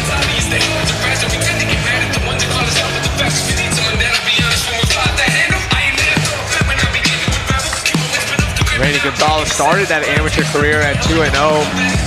As you mentioned, the Miles Banks loss. That's, you know, we'll see Miles later on our main card. But our tail of the tape brought to you by Sheath Underwear. 272.6 for Randy Gonzales, even on the height. The reach advantage goes to Terrance Chatman, who came in at 254. Both fighters are inside. Let's get our official introductions. Ladies and gentlemen, the following contest, brought to you by SheathUnderwear.com, is scheduled for 3 rounds in the Fury Amateur Series Heavyweight Division. Introducing your first competitor, fighting out of the blue corner. This 4 rounds fighter stands 6 feet, 2 inches tall, and he weighed in at 254 pounds. Fighting out of Houston, Texas, his amateur record stands at 1 win, no losses. Here is Terrance Chatman. And introducing his opponent across the cage, fighting out of the red corner. Representing Gracie Humada, Corpus Christi, this mixed martial artist is 6 feet 2 inches tall, and he weighed in at 272.6 pounds. Fighting out of Corpus Christi, Texas, he holds an amateur record of 2 wins, 2 losses. This is Randy Gonzales. Your referee in charge, John Herzog. All right, John Herzog with the assignment with the big boys inside. Blue gloves for Chatman, red for Gonzales.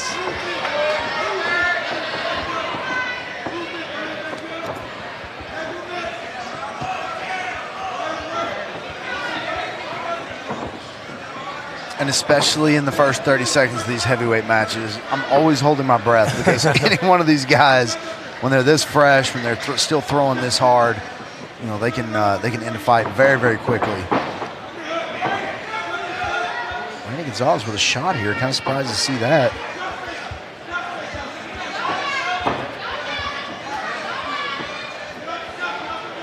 His hands aren't anywhere close to being together. He's got a good little grip on Terrance's left leg, but I don't think it's going to be enough to pull his base out. He's got to try to connect his hands. Terrance doing a good job using the whizzer and really splitting his hips. He's got a nice little underhook, stuffing the head of Randy.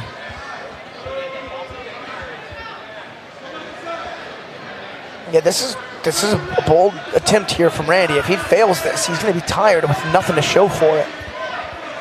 Yeah, and it looked like it's going to fail. And so it's just, it doesn't look good so far. He'd be better off switching to a single leg or something at that point. Big left, yeah, it was a big left hand from Terrance. Nice jab. Stiff connect. Oh, yikes, he kicked him in a terrible spot. He like checked the kick for himself.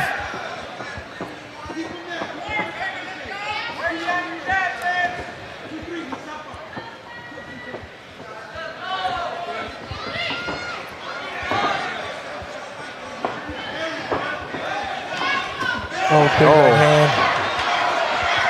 Yeah, Chatman's starting to tee off on him now.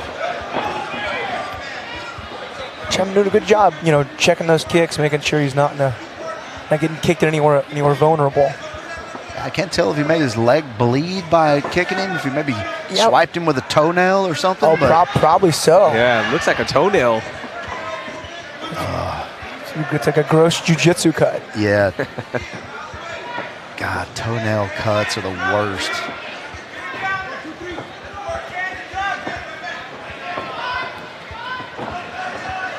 You can see Chatman just setting it up. He's trying to get Gonzales to approach him with his hands down because he's looking for a shot. Yeah, good feints, trying to make some reads.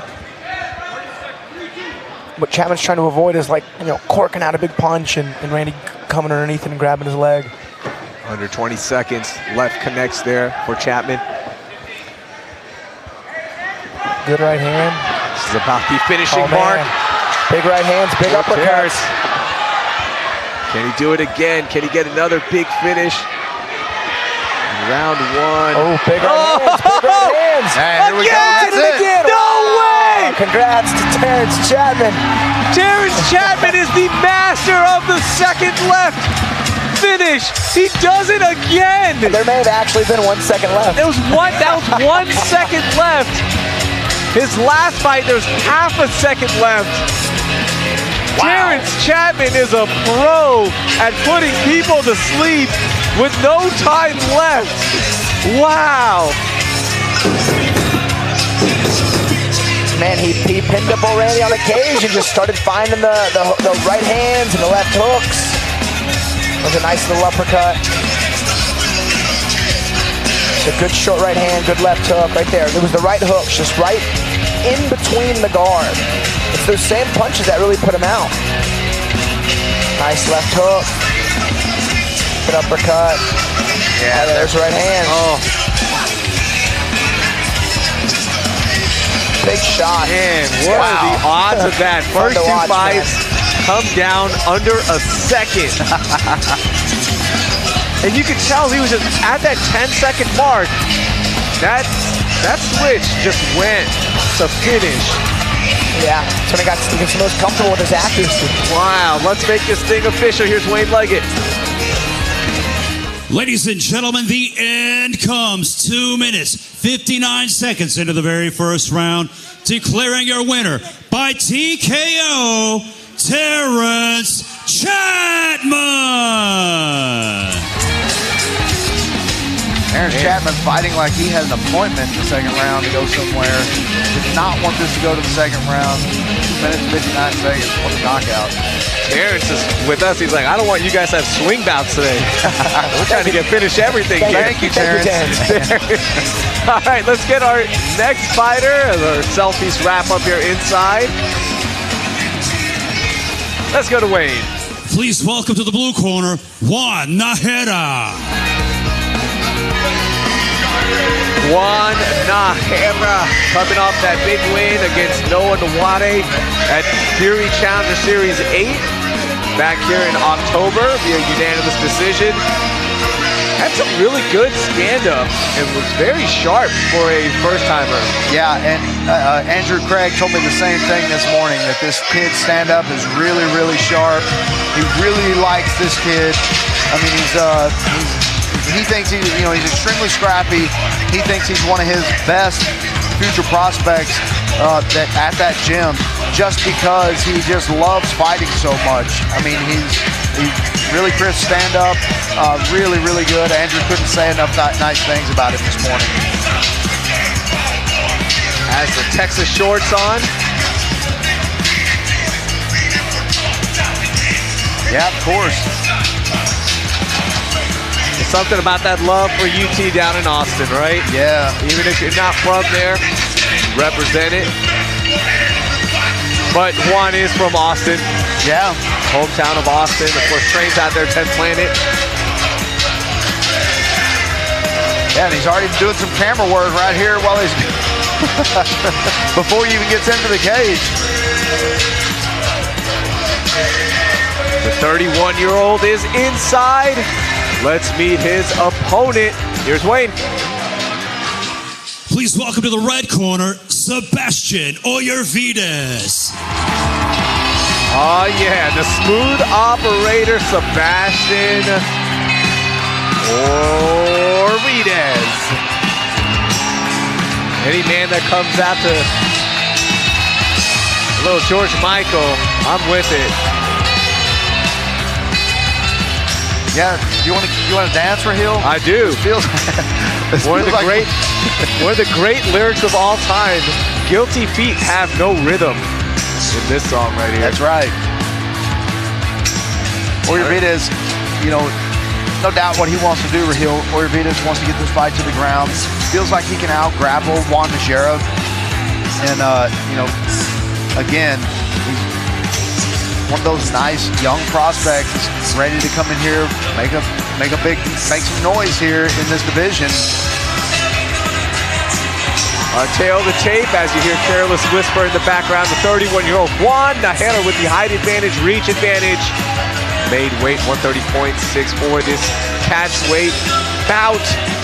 Sebastian Oyervidez inside as well. Let's get our official introductions.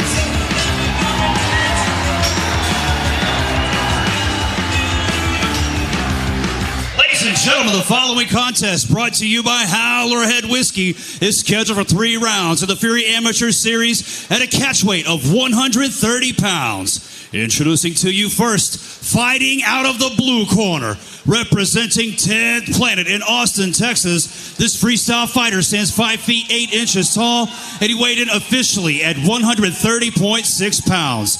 Fighting out of Austin, Texas, he holds an amateur record of 1 win, no losses. Here is Juan Najera.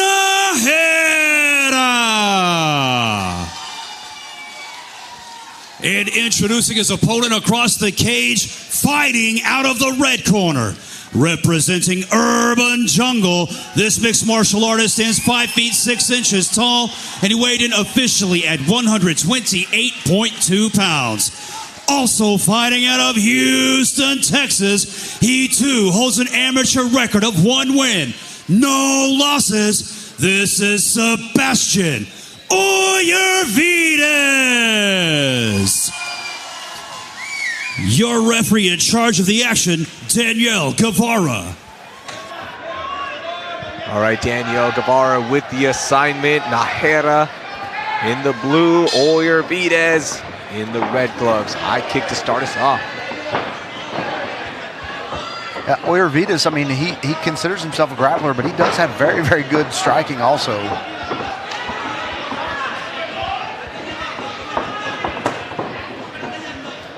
Yeah, both of these guys coming out with a nice pace. Wow. Oh, wow. Oh, that was beautiful. And has that left arm locked in. Is this going to be the choke for the win? This fight is over. This fight is over. Oyervidez has that neck. He's got the hand hidden behind the neck. This is going to be very, very tough to get out. But if he does get out, Oyervidez's arms are going to be blown out. Wow. He's asleep. He's asleep. You got it. Oh, he's out, it. Danielle. That is it. Wow.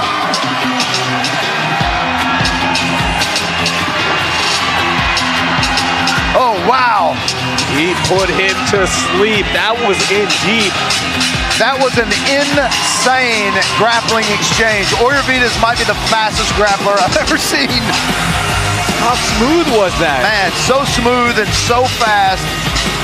I love that. I love seeing exchanges like that. Let's take a look at the replay and how beautiful that was, how smooth it was.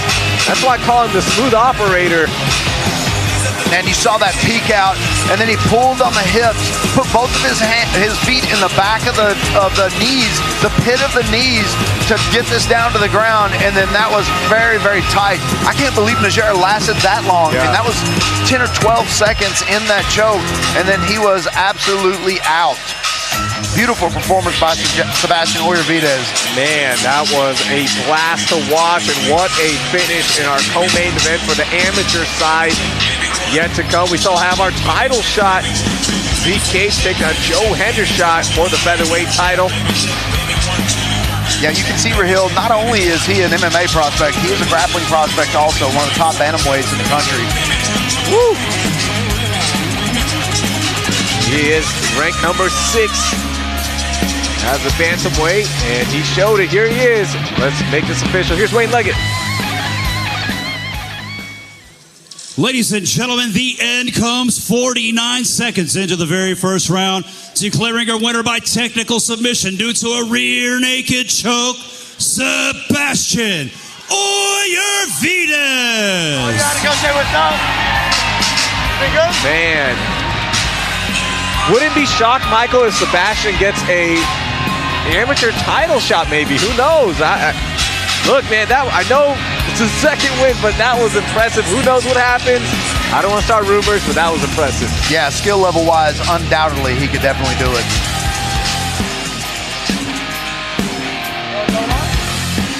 All right, let's get our next fighter. Here's Wayne. Welcome Zeke to the blue corner.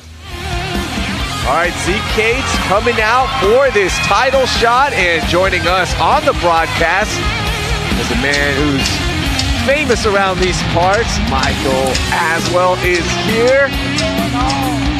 I'm gonna get your mic on 1 second. Brian, if you turn that third mic on.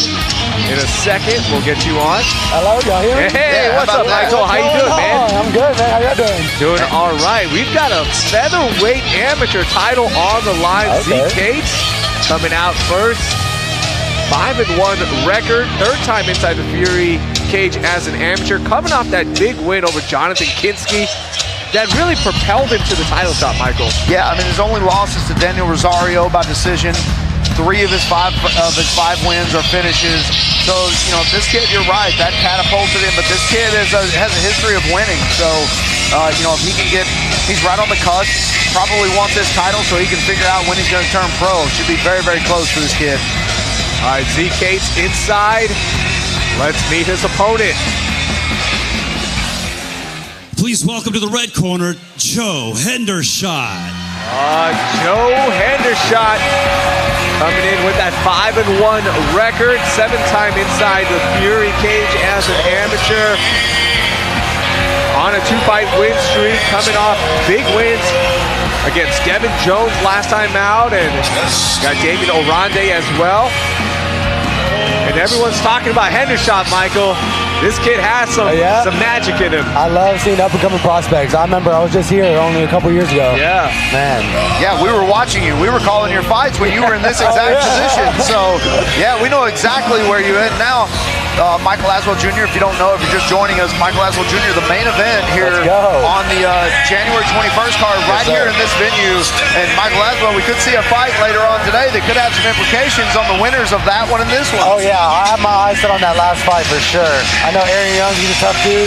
He's fighting Nate Richardson. Yep. I know I've seen Nate. I've seen him fight a couple times. I like both those matchups for me. I like everyone under 45. You know, I say I'll fight whoever. And y'all see, you know, I never turn down a fight. And Our sales tape brought to you by Live Oak Texas Vodka. You see that slight reach advantage, the height advantage for the 21-year-old Zeke Cates. Both fighters did make championship weight. Let's get our championship introductions. Here's Wayne Luggett. Ladies and gentlemen, the following contest brought to you by Live Oak Texas Vodka is scheduled for 5 rounds. It is for the Fury Amateur Series Featherweight Championship. Introducing to you first, fighting out of the blue corner, representing Monsters Den. This mixed martial artist stands 5 feet 11 inches tall, and he weighed in at 142.4 pounds. Fighting out of Victoria, Texas, his amateur record stands at 5 wins, only 1 defeat. Here is Zeke Cates. And introducing his opponent across the cage, fighting out of the red corner, representing Gracie Baja in the Woodlands, Texas. This freestyle fighter stands 5 feet 8 inches tall, and he weighed in at 144.8 pounds. Fighting out of the Woodlands, Texas, his amateur record also stands at 5 wins, only 1 defeat. Here is Kill Shot Joe Hendershot. And now your referee, JJ Ferrara, with the final championship instructions. All right, guys, we know the rules. It's for the Featherweight Fury Amateur title. I expect a clean, fair fight. Protect yourself at all times and always obey my commands. Touch gloves. All right, let's crown a champ here. I don't think either fighter wanted the final instructions, Michael. But here we are. Blue gloves for Cates, red for Kill Shot. Yeah, and Joe Hendershot, not only is he extremely skilled, but one of the nicest kids on the planet. I've trained with Alex and those guys over there at the Woodlands quite a few times. And, you know, Joe's always a great kid. And he's, every time I've been to that gym, he's in there. nice. His last fight against Devin Jones got the big win, but that was a good battle and really tested Joe. Ooh, big right there. Shot there from Hendershot. It's his wrestling that really has taken his game to the next level. Yeah, Hendershot on top here. This is not a good spot for Zeke Cates. I don't know what his ground game looks like. He looks like he's a little squirrely there, really hard to control. But Hendershot with some nice movement going right to the bag. He's got both hooks in. This is not a good spot for Zeke Cates. I was in this position last fight. Not great. Yeah, what do you do as a fighter? What are you telling yourself? First, you just got to make sure he doesn't get the body of the triangle. You know, the feet are open right now. You want to get to the side, pick a leg, rotate over, rotate your hips over, and get away. First and foremost, got to defend the choke. But it looks like he's got his chin down a little bit. He's got to defend that choke. Uh-oh, that is in now. Yeah. Looks like it has slipped in. We'll see if it's going to be tight. enough. This fight's gonna be over. That's it. There's his tap. Joe Hendershot with the choke for the title. What a finish. Yeah, Joe Hendershot, unbelievable job. Landed that big right hand, went in for the takedown. Once he got it, beautiful transitions to the back, got that choke in, and once he got it, there was no getting out. Zeke Cates is in big trouble. Joe Hendershot finishes it. He's a new 145 amateur champion. What a finish.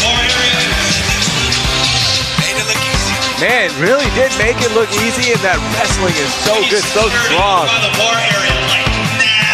Uh-oh, we've got a little scuffle. Forward the fighters. Love to see these young up-and-coming fighters, man. Yeah. It's great to see they're evolving too. They're evolving fast. Yeah, they really are. You're a young fighter. Come on, Michael Haswell here. Michael Haswell Jr. Switch headset for me if you don't mind. I don't know why yours sounds weird there, but we're going to get Michael on. My bad. You're good. It sounds better now. Yeah, I mean, you see it, the evolution of the sport in just a year. Like, just The fights in the cage, guys. so fast how good these young fighters are. Joe Hendershot, only 20 years old. Gets himself the amateur title.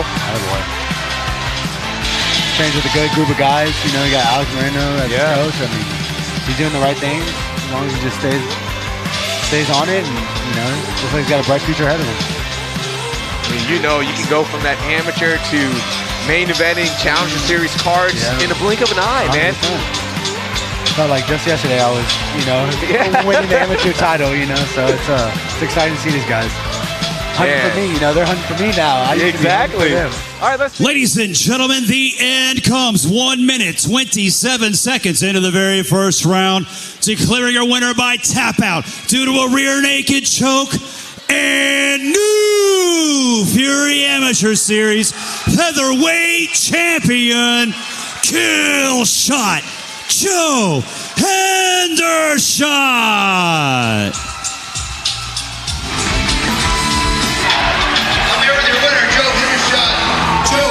Your coach just told me that you had to do so many rear naked chokes in camp that you were tired of them. How does it feel to finish with it? Feels amazing. I've been planning this the whole camp, and that was just the game plan, and it was enacted perfectly, and I'm so happy that was the outcome. Well, you started out with that big overhand right that landed. That opened up the shot. As soon as you got to the ground, did you know it was over? I could feel the finish coming. I didn't know for sure if it was over. Zeke's a very good and tough opponent.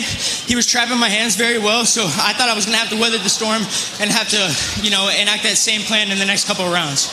Well, Joe, the $1 million question is, every time somebody puts this belt on, we always have to ask, are you going to defend it or are you going to turn pro? I think I'm going to end up turning pro. Look out, 145 division, your new Fury Amateur Champion, Joe Hendershot. I just want to say thank you to God and give all the glory to Him. And also thank you to my two coaches and everybody else at Gracie Bar of the Woodlands. I wouldn't be here without you guys. Also, thank you to my family and friends out in the crowd. I really appreciate you guys. And lastly, thank you to Eric and thank you to Fury for just giving me this opportunity and giving me a place where I can just put my skill set, like just show my skill set. Thank you. Well, Joe, you're not only the new champion, you're also one of the nicest kids I've ever met, and I look forward to seeing you again. Your winner, Joe Hendershot. Congratulations to Joe Hendershot on a great performance. Hell of a fight, man. Yeah, you see the family celebrating. Got Alex looking good in there. Alex, I'll see you, boy. Alex Morono inside. Michael, thank you so much for joining us. Good luck. Good luck. Thank you for having me. Thank you. I'll see y'all soon. One bun. There is Michael Aswell Jr. All right, let's get to our pro side and meet our next fighter. Please welcome Jason Rivera to the blue corner. All right, so we are starting the pro portion of our prelims card. Jason Rivera. Yeah, Jason Rivera, another 10th Planet guy, and you know his 1-3 record. You know, he's trained with Vanderlei Silva out in Vegas before he came to Austin, but this dude is their best boxer on their team. He's their boxing coach. Andrew Craig says this guy is really, really good. Again, had nothing but nice things to say about him, but is the best boxer at their gym. At 38 years old, he's here because he loves it. You know, this is just something that fighting is in his blood. So, you know, I look for this to be, if he can keep this on the feet, this may be close. Has an interesting career path in that in his last fight out, lost to Hector Sainz due to an injury, round 3 kick to the cup. It was pretty brutal. But before that, hadn't fought since 2014. So had that long delay that took a year off to recover and get back into it. Making that debut again, it seems like. So trying to get a little bit more into it. But as you mentioned, he just loves to fight. And that's, at the end of the day, that's what it is. He is inside. Let's meet his opponent. Please welcome to the red corner, Kyle Todrank. Kyle Todrank making his pro debut. Yeah, it's actually kind of weird how this fight came together. Already in the cage, we have Rivera. He was actually supposed to fight one of Joe's teammates who unfortunately got injured. And then Kyle's original opponent also no-showed. So Kyle went up a weight class day of weigh-ins to take this fight. And he's making this debut. I know we've seen some really good wrestling and subs, but I mean, Kyle's got some Purdue wrestling experience. This is a long-awaited pro debut. He was our previous 145 Fury champ. It was cool to see the torch patch down to Joe and so on. And while you were in there, we had Michael Aswell Jr. on the call, also a former champ. So, oh yeah, man, the 145ers are badass. Yeah, the 145, the 125, 35, and 45 divisions is becoming really something to talk about in the country on the Fury roster. It is unbelievable, those 3 weight classes. And then you go up, you know, the middleweight class also. Our sales tape brought to you by Sheath Underwear. See a huge reach advantage for Jason Rivera, the 38-year-old. Out there trying to get another win against the debuter, Kyle Todrank. Let's get our official introductions. Ladies and gentlemen, the following contest brought to you by SheathUnderwear.com is scheduled for 3 rounds in the Fury FC lightweight division. Introducing to you first, fighting out of the blue corner. This mixed martial artist stands 5 feet 10 inches tall, and he weighed in officially at 157.8 pounds. Fighting out of Austin, Texas, by way of the Bronx, New York. Today, he looks for his 2nd win as a pro. Here is Jason Rivera. And introducing his opponent across the cage, fighting out of the red corner. This freestyle fighter stands 5 feet 11 inches tall, and he weighed in at 154.2 pounds. Fighting out of Houston, Texas, by way of Evansville, Indiana. Today, he makes his professional debut. Here is Cutthroat Kyle Todrank. Your referee in charge of the action, Jeff Rexroad. In his final amateur fight, Kyle Todrank got that win over Elijah Peck, which was a really good display. Rivera immediately going to work. Yeah, it's funny. I mean, as cool as an opening as that was, this is the last place he wants to be, his bottom position with this high-level collegiate wrestler on top. Man, he watched the Jorge Masvidal Ben Askren fight 1,000 times. the superior wrestler, wanted to go in and try to finish it quick. But you're right, Alex. He's in some trouble now. Yeah, Kyle finds himself in fully exposed tie control. Rivera's looking maybe for a triangle choke, but it's going to be tough. I mean, the moment wrestlers jump into jiu-jitsu mats, there's two things they learn how to defend: triangles and guillotines.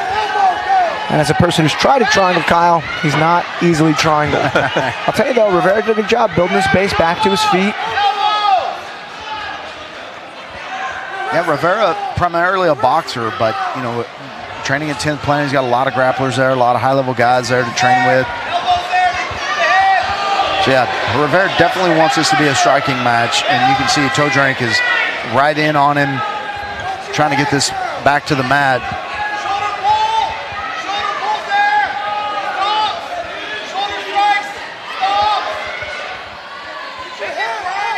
Todrank with that knee to the hip.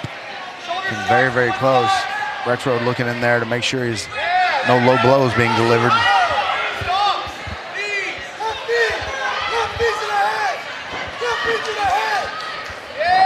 Nice trip there from cutthroat Kyle. He's just all over the hips.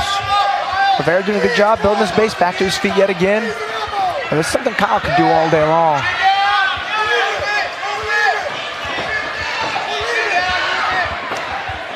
Kyle went for that downward elbow.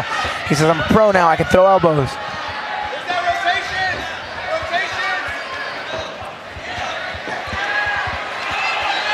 And they're also allowed reinforced knees to the head. Oh, man. Good combo, good sprawl there from Rivera. What you'll see Kyle do is like sit through and then reshot. These wrestlers are really good at just the chain wrestling. Oh, wow. He's got to watch the triangle. He's got to. Yeah, you see his coach is calling for to clear the head. Looks like Rivera's kind of in between a triangle and Kimura.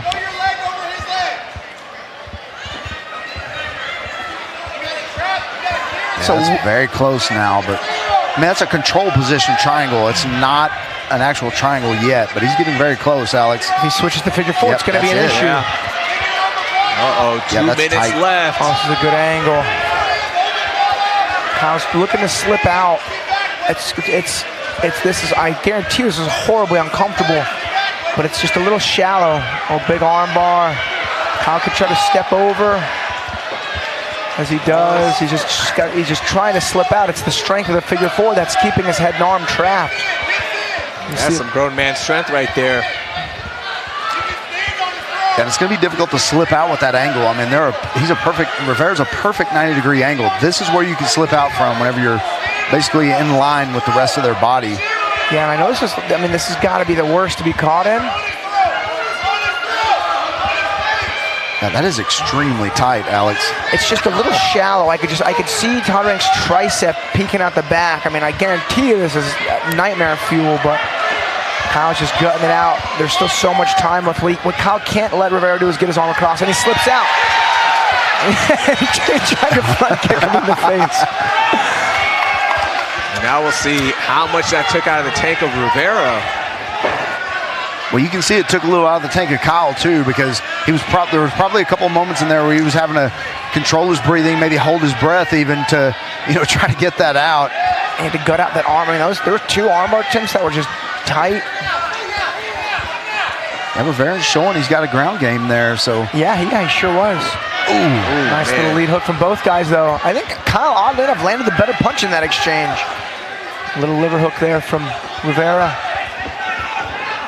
Some pressure here from Cutthroat.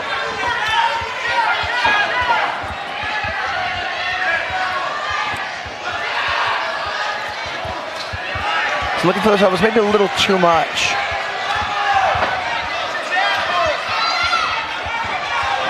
Oh, man. 10 seconds left. This is a fight, man. These guys got it. This is a bizarre. This is an excellent first pro fight of the night. I mean. All right, I'm glad we're getting a round 2 in this one because that was fun. Shoot, man. Yeah, man. Alex, I think Rivera may have won that first round. I mean, in that triangle choke, had it even though he lost it. I mean, that was a deep attempt, and he landed some good shots here. Kyle did have some moments here where he had some control, but Rivera able to get back up. Here's that front kick. As soon as his hands came off the mat, he went straight for that front kick. Rivera doing a good job of trying to work the body of Todrank also. And that's that boxing background, man. He is working as much as he can.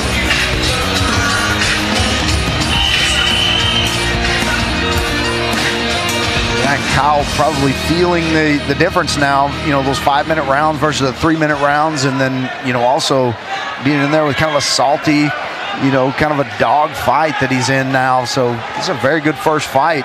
Good first round for both guys. Both guys have a manic smile on their face right now.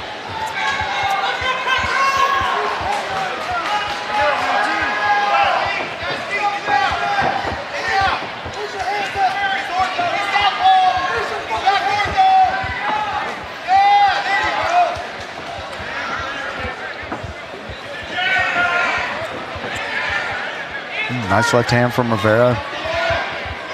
Todrank starting off round 2 being the aggressor. Quick takedown there from Kyle. He's got to try to, you know, at least advance into half guard when this open guard is just kind of wide open. Because Rivera has shown, I mean, the ability to go for subs off his back. But this sword fight wrestlers is rough. You know, they get you down to the first, you mount some offense, you maybe get back up, but then they get you down again and again. And just eventually either breaks down morale or kills the gas tank.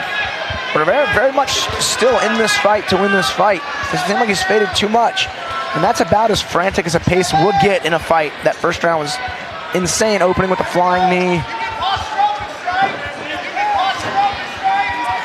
Yeah, and Kyle with the perfect head position whenever he's in these positions. So, you know, makes it really, really difficult to get him off center. You see Rivera in that scramble, almost controlling that breathing a little bit, trying to find something, but man, this is going to be hard to get out of. Kyle so good in this position. And Rivera complaining to the referee about something. I can't tell what he said, but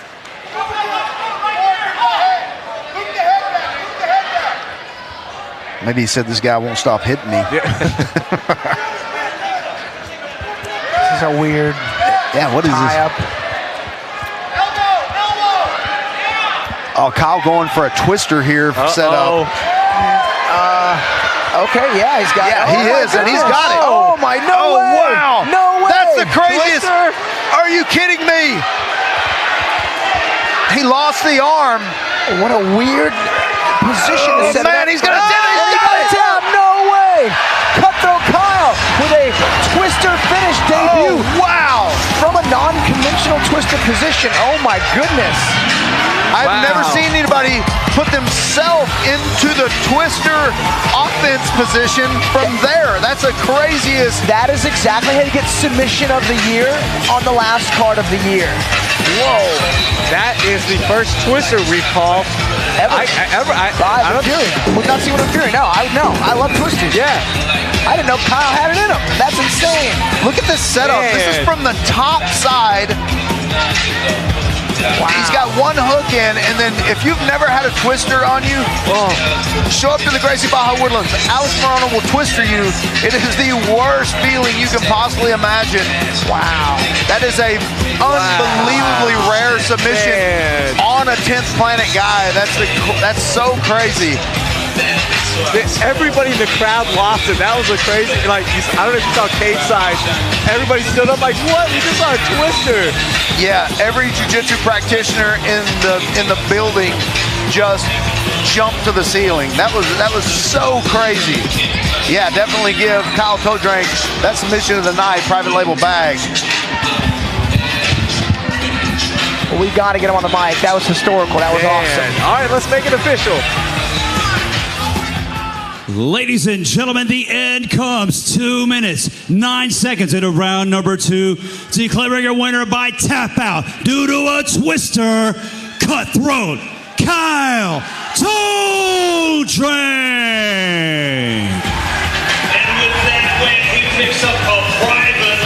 performance bonus. I'm here with your winner, Kyle Todrank. Kyle, every jiu-jitsu practitioner in this building just jumped to the ceiling whenever you saw that twister, and the setup was unbelievable. Submission of the year by a mile, in my opinion. Thank you, sir. I got two things to say. Firstly, I took this fight at 160 pounds when I weighed 145 24 hours ago. I'm a fucking competitor, and I'm here to fucking win. Two, if anybody wants to fight me in this division, I'll eat your fucking heart. Well, we believe it, and you just showed that you're capable of just that. Your winner, Kyle Todrank. Man. What a moment. Submission of the year on the final card of 2023. I mean, unless somebody on the main card can pull off a flying twister, I don't think we're going to see that get topped. Let's meet our next fighter. In the blue corner, Shane Keefe. All right, Shane Keefe. Another 10th planted guy. First time inside the Fury FC cage. Hasn't fought since 2021. That 2-0 record. Has some good experience. Has fought on some other bigger promotions as well, Michael.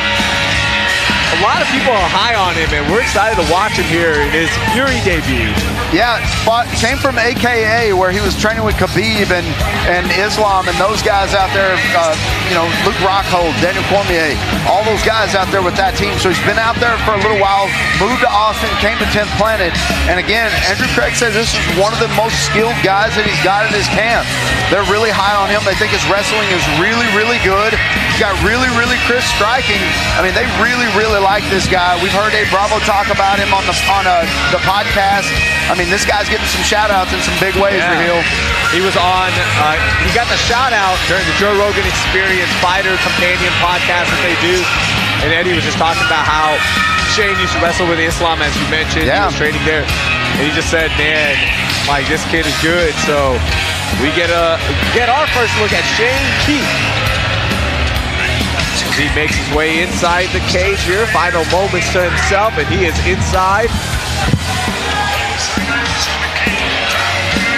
Let's meet his opponent. Please welcome to the red corner, Mitchell Cupp.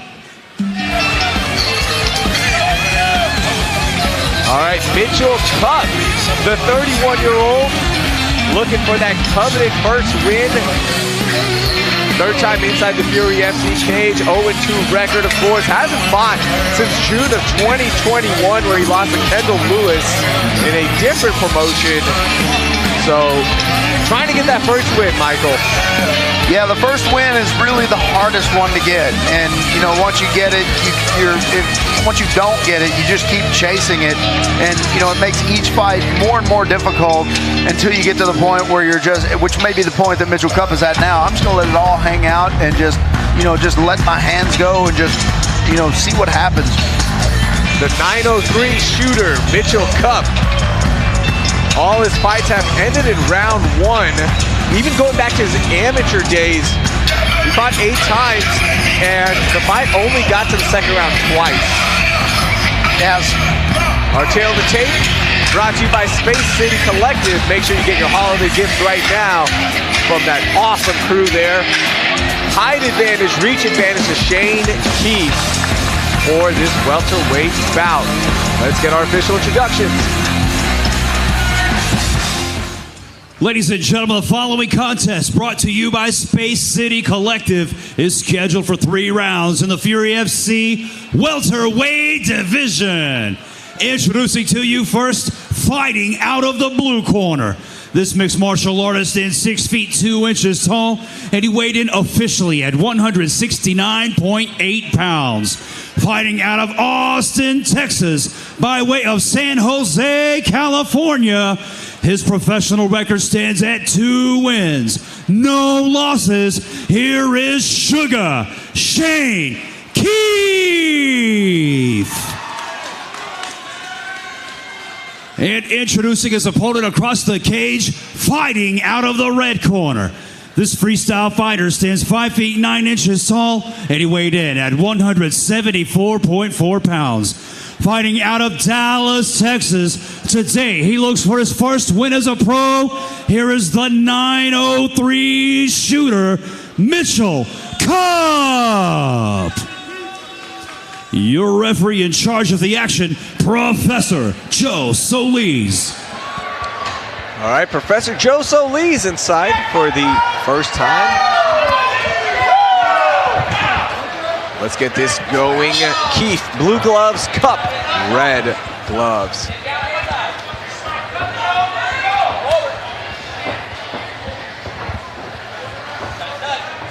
Yeah, Shane Keefe, you know, good for him to be back in the cage after a couple-year layoff. Fought for Bellator in only his second pro fight, so, you know, the scouts saw something in him, and then had a little layoff there for a couple of years. Now back in the Fury cage.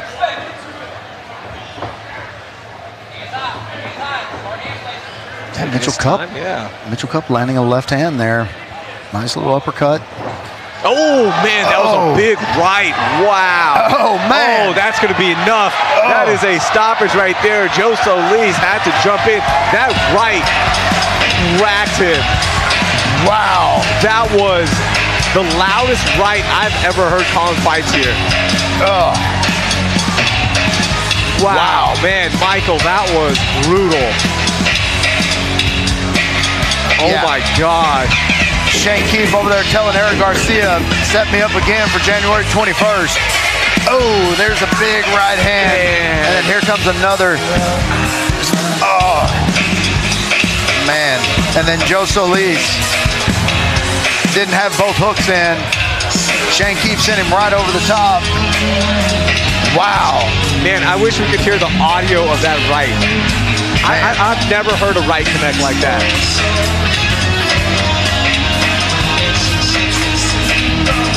Yeah, this just shows you some people just have those thunderous connections whenever they throw their hands, when they land, it lands like very few things you can describe. I mean, and you're right, Raheel, that sounded like he had a firecracker in his hand. I'm so shocked right now how brutal that was, and that immediately, man, what a moment. Well, for those of you who are watching, we do have one more fight, but that is now going to be a swing bout after our main card broadcast on UFC Fight Pass. But first, let's make things official here. Ladies and gentlemen, the end comes 50 seconds into the very first round, declaring our winner by TKO, Sugar Shane Keefe.